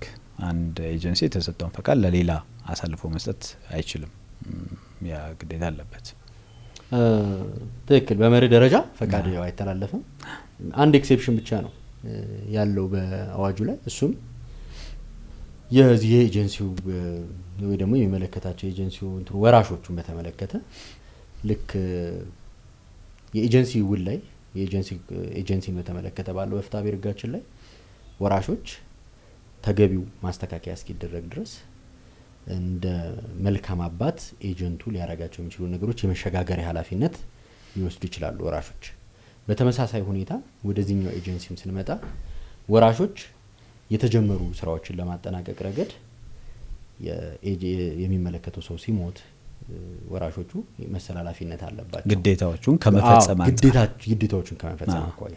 እነዚህ ወራሾች ግን ፈቃዱን ተጠቅሞ ግን ሌላ ሰው ይልካሉ ማለት አይደለም። ሌላ ሰው ሊወክሉ ወይም ሌላ ሰው ይልካሉ ማለት አይደለም። የሚልኩ ከሆነ እነሱ ሰዎች እንደማንኛውም ሰው እንዳዲስ በሚኒስትሩ ማጣሪያ ወንፊት ውስጥ ፕሮሰሱን አልፈው ፈቃድ አስፈላጊነታቸውና ተገቢውን ብቃት ያላቸው ስለመሆኑ መረጋገጥ ይኖርበታል። በጣም አሪፍ አለ። እስኪ ስለ ግዴታዎቹ ስለምን የኤጀንሲውን ግዴታዎች በተመለከተ በጣም አሪፍ። የኤጀንሲው ማስታወቂያ እንዴት የስራ ቅጥሩ ይጀምራል፣ ከዛ ቀጥሎ የኤጀንሲው ያለበትን ግዴታ እሱ በጣም ዝርዝር የሆነ ዝርዝር ነው። የምልመላ መስፈርቱ ወይ ፕሮሰሱ ዝርዝር ነውና ያንዳንዱ ላይ እንዳንሄድበት የካለን ጊዜ አንጻርም ጠቅላላ ያሉትን ግዴታዎች ብቻ እናንሳ። መልካም እሺ። ጀነራል የሆኑትንና እስኪ አለ እነሱ ላይ ኤጀንሲው እንዳጠቃላይ ያለባቸው ግዴታዎች እስኪ ጠቀስ አድርጋቸው እስኪ ጠቀስ እንግዲህ የመጀመሪያው የሰራተኛ ምልመላን በመርህ ደረጃ በቢሮ ውስጥ ማከናወን አለበት። አንዱ ግዴታው ነው። ምክንያቱም ያው የሚመለከተው አካል መብትና ግዴታውን ለማስከበር አድራሻውን ማወቅ ስላለበት የስራውን ማጸደቅ ይኖርበታል። ምናልባት ከቢሮ ውጪ በልዩ ሁኔታ በፈቃድ ቅርንጫፎች ሊኖሩት ይችላሉ። ከተመልማዮቹ ቁጥር ብዛት አንጻር ምናምን አንዳንድ ጊዜ ቢሮ ብቻ እንትን ላይ ይችላል ላይ በቃ ይችላል በፈቃድ። ስለዚህ በልዩ ፈቃድ ሌላ ቦታ ሊከናወን ይችላል። በርግጥ እሺ። ሌላው እንግዲህ የስራ ውሉ በጸደቀ በአንድ ወር ውስጥ ለስራ የማሰማራት ግዴታ አለበት። ወደ ውጭ ሀገር ከሄዱ በኋላ ደግሞ በሚመለከተው የኢትዮጵያ ኤምባሲ ወይም ቆንጽላ ወይም ደግሞ የሚመለከተው ለዚህ ጉዳይ ለተቋቋመ አካል ሰራተኛውን በ15 ቀናት ውስጥ የማስመዝገብ የመኖሪያና የስራ ፈቃድ ስለማግኘቱ የሚያረጋግጥ ማስረጃ የማቅረብ ኃላፊነት አለበት። በአንድ ወር ውስጥ ካላሰማራም ደግሞ ምክንያቱን ገልጾ ውሉ እንዲሰረዝ በአንድ ወር ውስጥ ለሚኒስትር መስሪያ ቤቱ ማቅረብ አለበት። እነዚህ ኃላፊነቶች አሉት። ሰራተኛውን በስራ በሚያሰማራበት ጊዜም ደግሞ ምንም አይነት ክፍያ እንደማያስከፍል በግልጽ ይሄንን ማሳወቅ አለበት። አንድ ኤክሴፕሽን ብቻ ነው ያለው። ከኤጀንሲው ከአሰሪው ጋር በሚያደርገው ውል ላይ ከአሰሪው የሚከፈለው ክፍያ ከሌለ በዛ ሁኔታ ውስጥ የአንድ ወር ደሞዝን በ4 ጊዜ ክፍያ ሊቀበል ይችላል። ከዚህ ሁኔታ ውጪ ግን ሰራተኛው ምንም አይነት ክፍያ ለኤጀንሲው የሚከፍልበት ሁኔታ የለም። ከአገልግሎትና ከፕሮሰስ ወጪ ነው የሰራተኛው ወጪዎች ተብለው ከተለዩት በቀር ማለት ነው። ሌላ መታነሳው ግዴታ ይኖራል አለ በዚህ ረገድ ግዴታ ጋራንቲና ተናጠል ኃላፊነት ያለበት መሆኑን ቀደም አንስተናል። የውል መጣስ በሚኖርበት ጊዜ ማለት ነው። ያው የስራ ውሉን ማጸደቅ በዋናነት የኤጀንሲው ግዴታዎች ተብለው ከተዘረዘሩት ነገሮች መካከል የመጀመሪያው የስራ ውሉን ማጸደቅ ነው። የስራ ውሉን ማጸደቅ በጣም ሰፊ ፕሮሰስ ነው። የስራ ውሉን የሚያጸድቀው ሚኒስቴር መስሪያ ቤቱ ነው፣ የስራና ክህሎት ሚኒስቴር ነው። የስራ ውል ሲጸድቅ መቅረብ ያለባቸው በርካታ ሰነዶች አሉ። ስለዚህ እነዛን ሰነዶች በሙሉ አሟልቶ የስራ ውሉን ማጸደቅ የኤጀንሲው ግዴታ ነው። ሌላው የስራ ውሉ በጸደቀ በአንድ ወር ጊዜ ውስጥ ሰራተኛውን ለስራ ማሰማራት አንተም ጠቅሰዋል። ሶስተኛው ግዴታ ለሰራተኛው መብትና ደህንነት ዋስትና የሚሆን የዋስትና ገንዘብ ዲፖዚት ማድረግ አለበት። ይሄ በጣም ኢምፖርታንት የሆነ የኤጀንሲዎች ግዴታ ነው። $100,000 ወይም ደግሞ በኢትዮጵያ ብር ተመጣጣኝ የሆነ የኢትዮጵያ ብር ማለት ነው በባንክ ማስቀመጥ አለበት። ይሄ ለሚልካቸው ሰራተኞች ነገ ከነሱ መብት እና ዋስትና ጋር በተያያዘ የሚያነሱት ክሌም ቢኖር ለዛ እንደ ዋስትና የሚያዝ ነው። ይሄ ገንዘብ ተመላሽ የሚደረገው መጨረሻ ላይ ኤጀንሲው ወይ ስራ ሲያቆም ወይ ደግሞ የላካቸው ሰራተኞች በሙሉ የስራ ጊዜያቸው ተጠናቆ ከ6 ወር በኋላ ነው ይሄ ገንዘብ ተመላሽ የሚደረገው። ከዛ በፊት በምንም አይነት መንገድ ያው ተመላሽ አይሆንም። በየመሃሉ እሱ የላካቸው ይሄ ኤጀንሲ የላካቸው ሰራተኞች መጥተው የሚጠይቁት ነገር ካለ ሚኒስቴር መስሪያ ቤቱ ከዚህ ገንዘብ ላይ ተቀናሽ ተደርጎ እንዲከፈል የሚሰጠው ትእዛዝ ሊኖር ይችላል። ስለዚህ ተቀናሽ ተደርጎ ይከፈልና ደን ተቀንሶ የተከፈለውን ገንዘብ መልሶ እንዲተካ ኤጀንሲው ይደረጋል ማለት ነው። ስለዚህ ይሄ የዋስትና ገንዘብ አንደኛው የኤጀንሲዎች ግዴታ ነው የሚሆነው። እንግዲህ የስራ ውሉ በሚቋረጥበት ጊዜ ሰራተኛውና የግል መገልገያዎቹን ወደ ሀገር ለመመለስ የሚወጣው የትራንስፖርት ወጪ እሱን መሸፈን ቅድምም አንስተነዋል። ይሄም የኤጀንሲው ሌላኛው ግዴታ ነው። ሰራተኛው የአካል ጉዳት ወይም ሞት ሊያጋጥመው ይችላል ለስራ በሄደበት ሀገር። ስለዚህ ሞትም ቢሆን የአካል ጉዳትም ቢሆን ሲያጋጥም አግባብ ካለው የሕክምና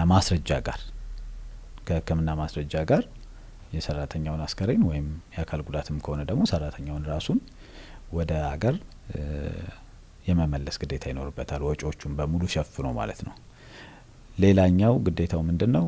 ሰራተኛው የአካል ጉዳት በደረሰበት ጊዜ ወደ ሀገር አምጥቶ ሕክምና እንዲያገኝ ማድረግ አለበት። ይሄም ሌላኛው ግዴታ ነው። እንግዲህ ሰራተኛው የስራ ውሉን ያለ በቂ ምክንያት ካቋረጠ እንግዲህ ኤጀንሲው ሰራተኛውን ወደ ሀገሩ ለመመለስ ምናምን ከዚህ ጋር በተያያዘ የተለያዩ ያወጣቸውን ወጪዎች ከሰራተኛው የመጠየቅ መብት ይኖረዋል ኤጀንሲው። በርግጥ እንግዲህ የኤጀንሲውን ግዴታዎች በተመለከተ ጠቅለል ባለ መልኩ ይሄንን ይመስላል። ቀጥለን ደግሞ ምን ወያየው የተለያዩ እንግዲህ ቅድም ብዙ ተዋናይ የሆኑ አካላት አሉ ብለናል። ስለዚህ እነዚህ አካላት ደግሞ ያው በህጉ ላይ የተቀመጡ ግዴታዎችን ሁሉ ጊዜ የሚያሟላሉ ማለት አይደለም።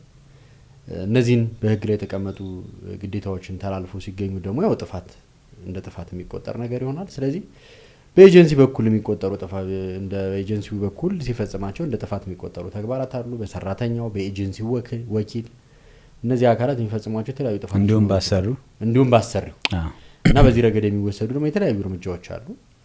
ስለዚህ እስኪ በኤጀንሲ በኩል የሚፈጸሙ ጥፋቶች ምንላቸው ምን አይነት ነገሮች? ቶሚ አሁን እንዳልከው በኤጀንሲው ባሰሪው በኤጀንሲው ወኪል በተቀባይ ሀገር ባለው የኤጀንሲው ወኪል እንዲሁም ደግሞ በሰራተኛው በራሱ የሚፈጸሙ ጥፋቶች ይኖራሉ። እነዚህን ጥፋቶች አንድ ባንድ እንዘርዝራቸው ብንል ምናልባት ሙሉ ቀን ላይ በቃን ይችላል። ስለዚህ የተሻለ የሚሆነው ዛሬም ደግሞ በዋናነት ትኩረታችን ከሰራተኛው አንፃር ሰራተኛው ያሉት መብቶች ምንድናቸው፣ ግዴታዎች ውስጥ ደግሞ ምንድናቸው የሚለውን ስለሆነ በደንብ በዋናነት እያየን ያለ ነው። በሰራተኛ የሚፈጸሙ ጥፋቶች ላይ ሞር ትኩረት ብናደርግ የተሻለ ነው ብዬ አስባለሁ።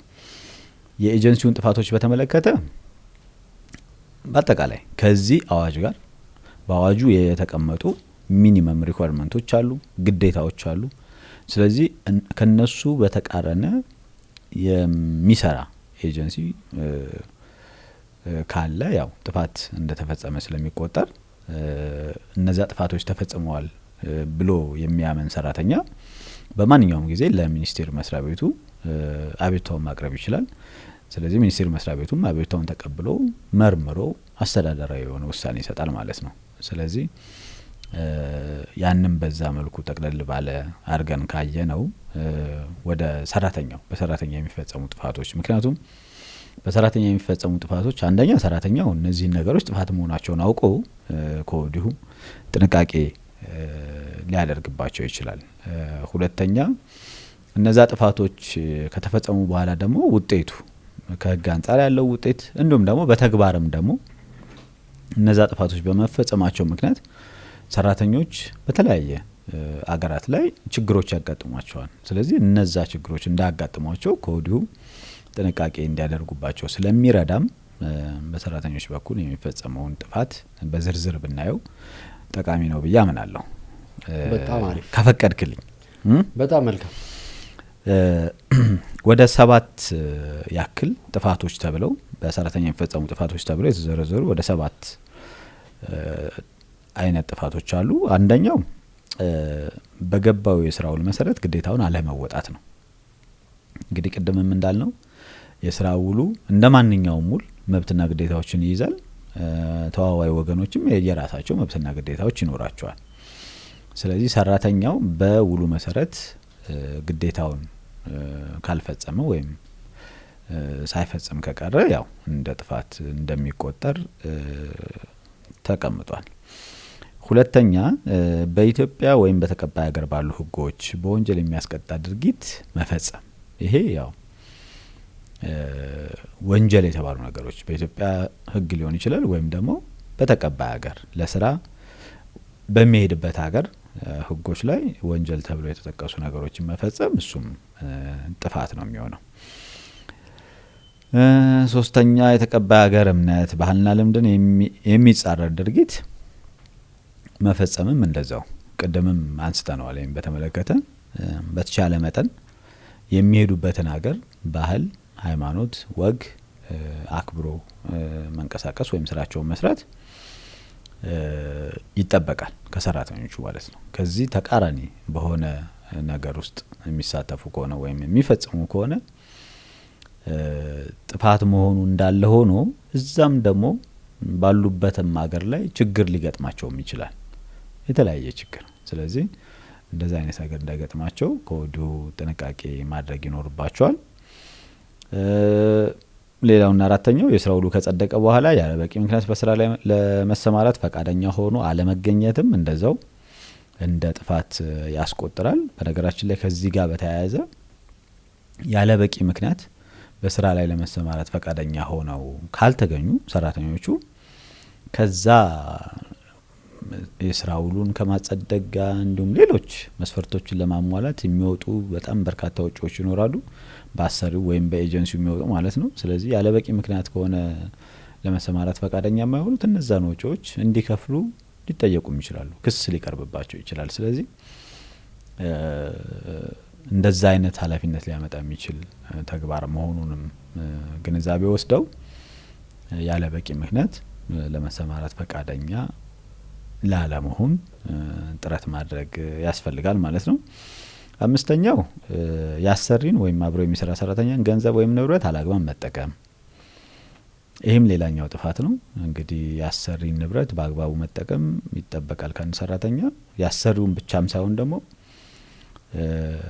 በአሰሪው ቤት ውስጥ ሌላም ሰራተኛ ሊኖር ይችላል ከነሱ በተጨማሪ። ስለዚህ ከሌላ ሰራተኛም ጋር ያላቸው ግንኙነት ወይም ደግሞ በሌላ ሰራተኛ ንብረት አላግባብ ከመጠቀምም ራሳቸውን መቆጠብ ይኖርባቸዋል ማለት ነው። ስድስተኛ ከውጭ ሀገር ስራ ስምሪት ጋር በተያያዘ የተሳሳተ መረጃ ማቅረብ። ይህም ጥፋት ነው። የተሳሳተ መረጃ በተለያየ መንገድ ሊቀርብ ይችላል። በቃል ሊሆን ይችላል፣ የሚሞሏቸው ፎርሞች ላይ ምናምኖች ላይ የተሳሳተ መረጃ መስጠት ትክክል አይደለም፣ እሱ ጥፋት ነው። ሌላው ሀሰተኛ ሰነድ መጠቀምም ሊሆን ይችላል። እነሱን የማይገልጽ ሀሰተኛ ሰነድ መጠቀምም የተሳሳተ መረጃ እንደማቅረብ ነው የሚቆጠረውና ይህን ማድረግ ደግሞ አስተዳደራዊ ጥፋት ከመሆኑም በተጨማሪ የወንጀል ተጠያቂነትንም የሚያመጣ ተግባር ስለሆነ እዚህም ላይ ያው ጥንቃቄ ማድረግ ይኖርባቸዋል። ሌላውና የመጨረሻው ያለ በቂ ምክንያት የስራ ውል ማቋረጥም እንደዛው ጥፋት ነው። አንድ ሰራተኛ እንግዲህ በስራ ውሉ ላይ ለ1 አመት ለ2 አመት ሊሆን ይችላል የአገልግሎት ጊዜው። ስለዚህ ያለ በቂ ምክንያት የስራ ውሉን ማቋረጥም እንደዛው እንደ ጥፋት የሚቆጠር ተግባር ነው ማለት ነው። እንግዲህ ጥፋቶችን በተመለከተ በሰራተኛ የሚፈጸሙ ጥፋቶችን በተመለከተ እነዚህ ናቸው ጥፋት ተብለው የተዘረዘሩት። እነዚህን ጥፋቶች ፈጽመው ቢገኙ ምንድነው ህጋዊ ውጤቱ ምንድነው የሚለውን በተመለከተ ስናይ እነዚህን የተዘረዘሩትን ጥፋቶች ለመጀመሪያ ጊዜ መፈጸም እስከ 6 ወር ድረስ ሊያሳግድ ይችላል። በስራ እንዳይሰማሩ እስከ 6 ወር ድረስ ሊታገዱ ይችላሉ። እነዚህን ጥፋቶች ለሁለተኛ ጊዜ ከፈጸሙ ደግሞ እስከ 1 አመት ድረስ እግዱ እስከ 1 አመት ድረስ ሊቆይ ይችላል። ለሶስተኛ ጊዜ ደግሞ እነዚህን ጥፋቶች መፈጸም ደግሞ እስከ መጨረሻው የውጭ ሀገር የስራ ስምሪት እድልን እንዳያገኙ ወይም ደግሞ ለዛ ለውጭ ሀገር የስራ ስምሪት ብቁ እንዳይሆኑ ሊያደርጋቸው ይችላል ማለት ነው። ስለዚህ ውጤቱም ህጋዊ ውጤቱም የከፋ ሊሆን ስለሚችል ከወዲሁ ይህን ተገንዝበው ጥንቃቄ ማድረጉ መልካም ነው ብዬ አስባለሁ። ይህን ይመስላል እንግዲህ ጥፋቶችን በተመለከተ ትንሽ ስለ አቤቱታ አቀራረብ ጉዳይ እሺ መሰረታዊ መጀመሪያ ስለ አንስተነዋል ነው። ከዛ በፊት ስለ ዋስትና እናውራ፣ ስለ ኢንሹራንስ ጉዳይ ጉዳይ ብናወራ ጥሩ ነው። እሺ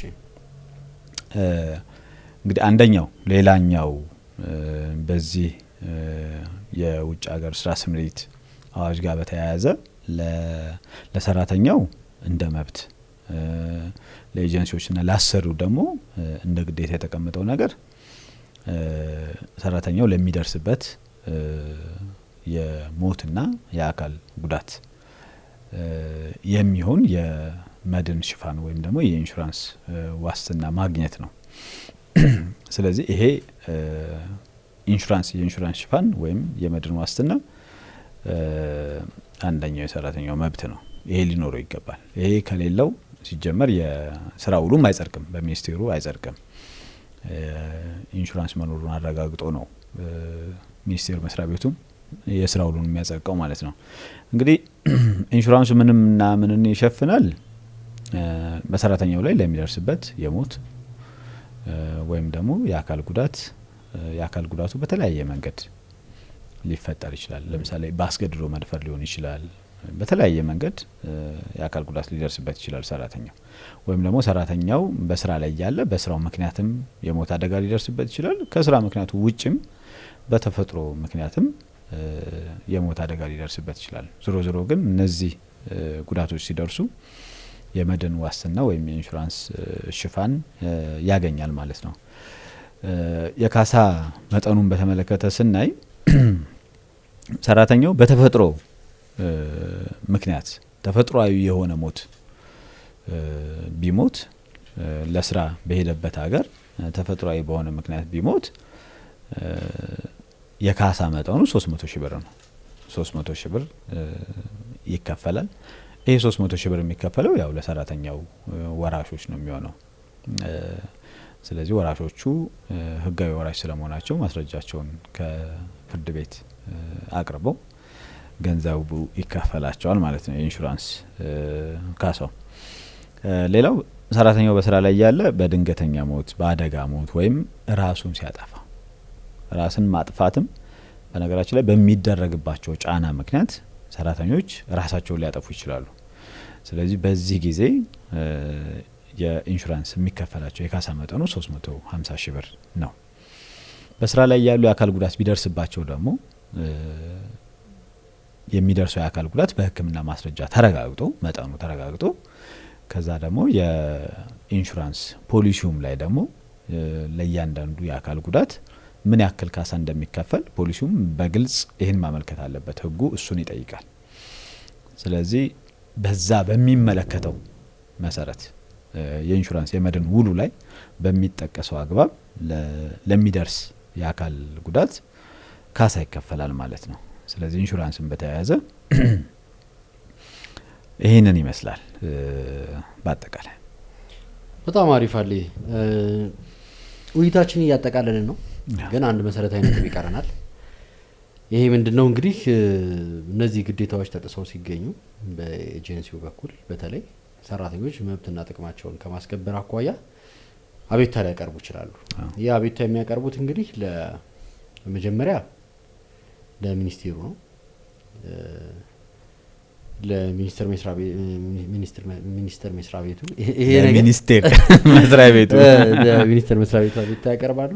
ሚኒስቴር መስሪያ ቤቱ በሚቀርበው አቤቱታ ላይ ተገቢውን ማጣራት አድርጎ ውሳኔ ይሰጣል። በዛ በሚሰጠው ውሳኔ ላይ ቅሬታ ካለ ደግሞ በ15 ቀን ውስጥ ለፌዴራል ከፍተኛ ፍርድ ቤት ይግባኛቸውን ማቅረብ ይቻላል። በፍሬ ነገር ጉዳይ ላይ ፍርድ ቤቱ የሚሰጠው ውሳኔ መጨረሻ ይሆናል። እንግዲህ የ15 ቀን የሚለው ይግባኝ ከማቅረቢያ ጊዜ አኳያ በጣም ያነሰ ጊዜ ነው የሚመስለው። ምክንያቱም በተለያየ ምክንያት ውሳኔው ከተሰጠበት ጊዜ ጀምሮ ሊዘገይ ስለሚችል ማለት ነው። ስለዚህ በዚህ ረገድ የሚደረግ ማሻሻያ አክቹሊ አዋጁ የሚለው ውሳኔው በደረሰው በ15 ቀን ጊዜ ውስጥ ነው የሚለው። በእርግጥ ግን ቢሆንም ያም ቢሆን ውሳኔው በደረሰው በ15 ቀን ጊዜ ውስጥም ቢሆን ይሄንን አቤቱታ ሊያቀርብ ይችላል ነው የሚለው። በመጀመሪያ ደረጃ እሱም አቤቱታ አይደለም መባል የነበረበት ይግባኝ ነው። የተሰጠ አስተዳደራዊ ውሳኔ አለ። በዚህ አስተዳደራዊ ውሳኔ ላይ ወደ መደበኛ ፍርድ ቤት ወደ ፌዴራል ከፍተኛ ፍርድ ቤት ነው የሚቀርበው በፌዴራል ደረጃ ከሆነ። በክልል ደረጃ ከሆነ ደግሞ ስልጣን ለተሰጠው ፍርድ ቤት ነው ይግባኝ ነው የሚቀርበው። በአስተዳደራዊ ውሳኔው ላይ ይግባኝ ነው የሚቀርበው። ይሄን ይግባኝ ለማቅረብ 15 ቀን መባሉ በጣም አጭር ነው። ምክንያቱም አንድ ሰራተኛ አስተዳደራዊ ውሳኔ ከተሰጠው በኋላ ባለሙያ ማማከር ሊኖርበት ይችላል። ከዛ ባለሙያ ካገኘ በኋላ ደግሞ እንደገና ይግባኙን ማዘጋጀት ያስፈልጋል። ስለዚህ እነዚህ ነገሮች ለማስተካከል 15 ቀን በቂ ነው ብዬ አላስብም። ኖርማሊ በፍትሐብሔር ጉዳዮች ላይ እንኳን ይግባኝ ለማቅረብ የተቀመጠው ጊዜ በስነ ስርዓት ህጋችንም ላይ 60 ቀን ነው። ስለዚህ 15 ቀን በጣም አጭር ነው። ይሄ ቀኑ ትንሽ መጨመር አለበት ብዬ አስባለሁ። ሌላው የሚኒስቴር መስሪያ ቤቱ አስተዳደራዊ አቤቱታው በቀረበለት በአንድ ወር ጊዜ ውስጥ ውሳኔ መስጠት እንዳለበትም አዋጁ ያስቀምጣል። ስለዚህ ያ አንድ ወር ጊዜ በቂ ነው። በቂ ሊባል የሚችል ጊዜ ነው ውሳኔ ለመስጠት። ምክንያቱም አንደኛ ጉዳዩ አስተዳደራዊ ጉዳይ ነው። ያን ያክል የተወሳሰበ እና በጣም ከአንድ ወር በላይ ጊዜ ሊወስድ የሚችል ነገር ላይኖር ይችላል። ስለዚህ አንድ ወር በቂ ጊዜ ነው ብዬ አምናለሁ። በአንድ ወር ጊዜ ውስጥ ውሳኔ መሰጠቱም ደግሞ ያው ዜጎች አስተዳደራዊ በደል የደረሰባቸው ዜጎች ቶሎ አፋጣኝ የሆነ ፍትህ እንዲያገኙ ወይም ምላሽ እንዲያገኙ ይረዳል። ስለዚህ አንድ ወር ጊዜው ተገቢ ነው። የይግባኙ ግን መስተካከል አለበት ብዬ አምናለሁ ወደፊት። መልካም አለ። ጥሩ ኮሜንት ነው የሰጠው በዚህ ረገድ። እንግዲህ አቤቱታው መቅረብ ያለበት ጊዜ መቼ ነው የሚለውን በተመለከተም ያው እንግዲህ ጥፋቱ ከተፈጸመበት ወይም መፈጸሙ ከታወቀበት ቀን አንስቶ በ3 አመት ጊዜ ውስጥ ካልቀረበ ጉዳዩ በይርጋ የሚታገድ ስለመሆኑ ተቀምጧል።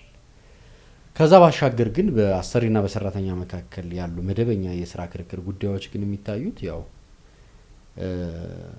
በአሰሪና ሰራተኛ አዋጁ መሰረት በሚቋቋም የስራ ክርክር ችሎት ይሆናል ማለት ነው። በመደበኛ የስራ ክርክር ችሎት ነው የሚታየው። እዚህ ጋር እንግዲህ አቤቱታዎቹ መለየት ያስፈልጋል።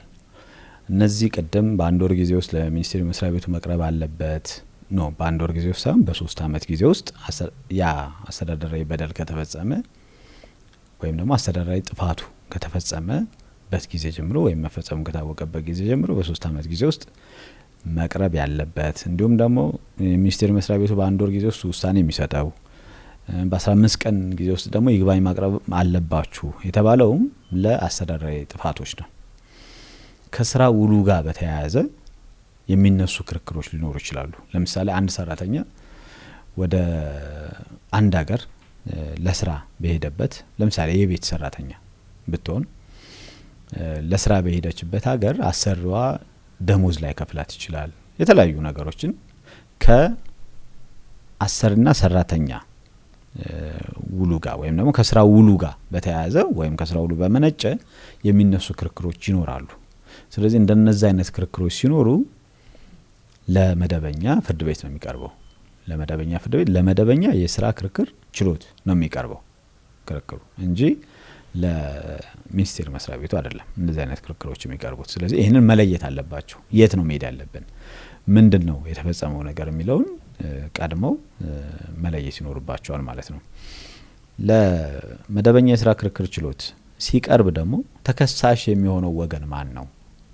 ለምሳሌ ደሞዝ የከለከላት አሰሪዋ እዚህ ሀገር መታ ክስ መመስረት ብትፈልግ ማንን ነው ተከሳሽ የምታደርገው የሚለውን በተመለከተ አሰሪው ያለው ሌላ ሀገር ነው፣ እሷ ክስ እያቀረበች ያለችው እዚህ ሀገር ነው። ስለዚህ እዚህ ሀገር ያለው ደግሞ ኤጀንሲው ነው።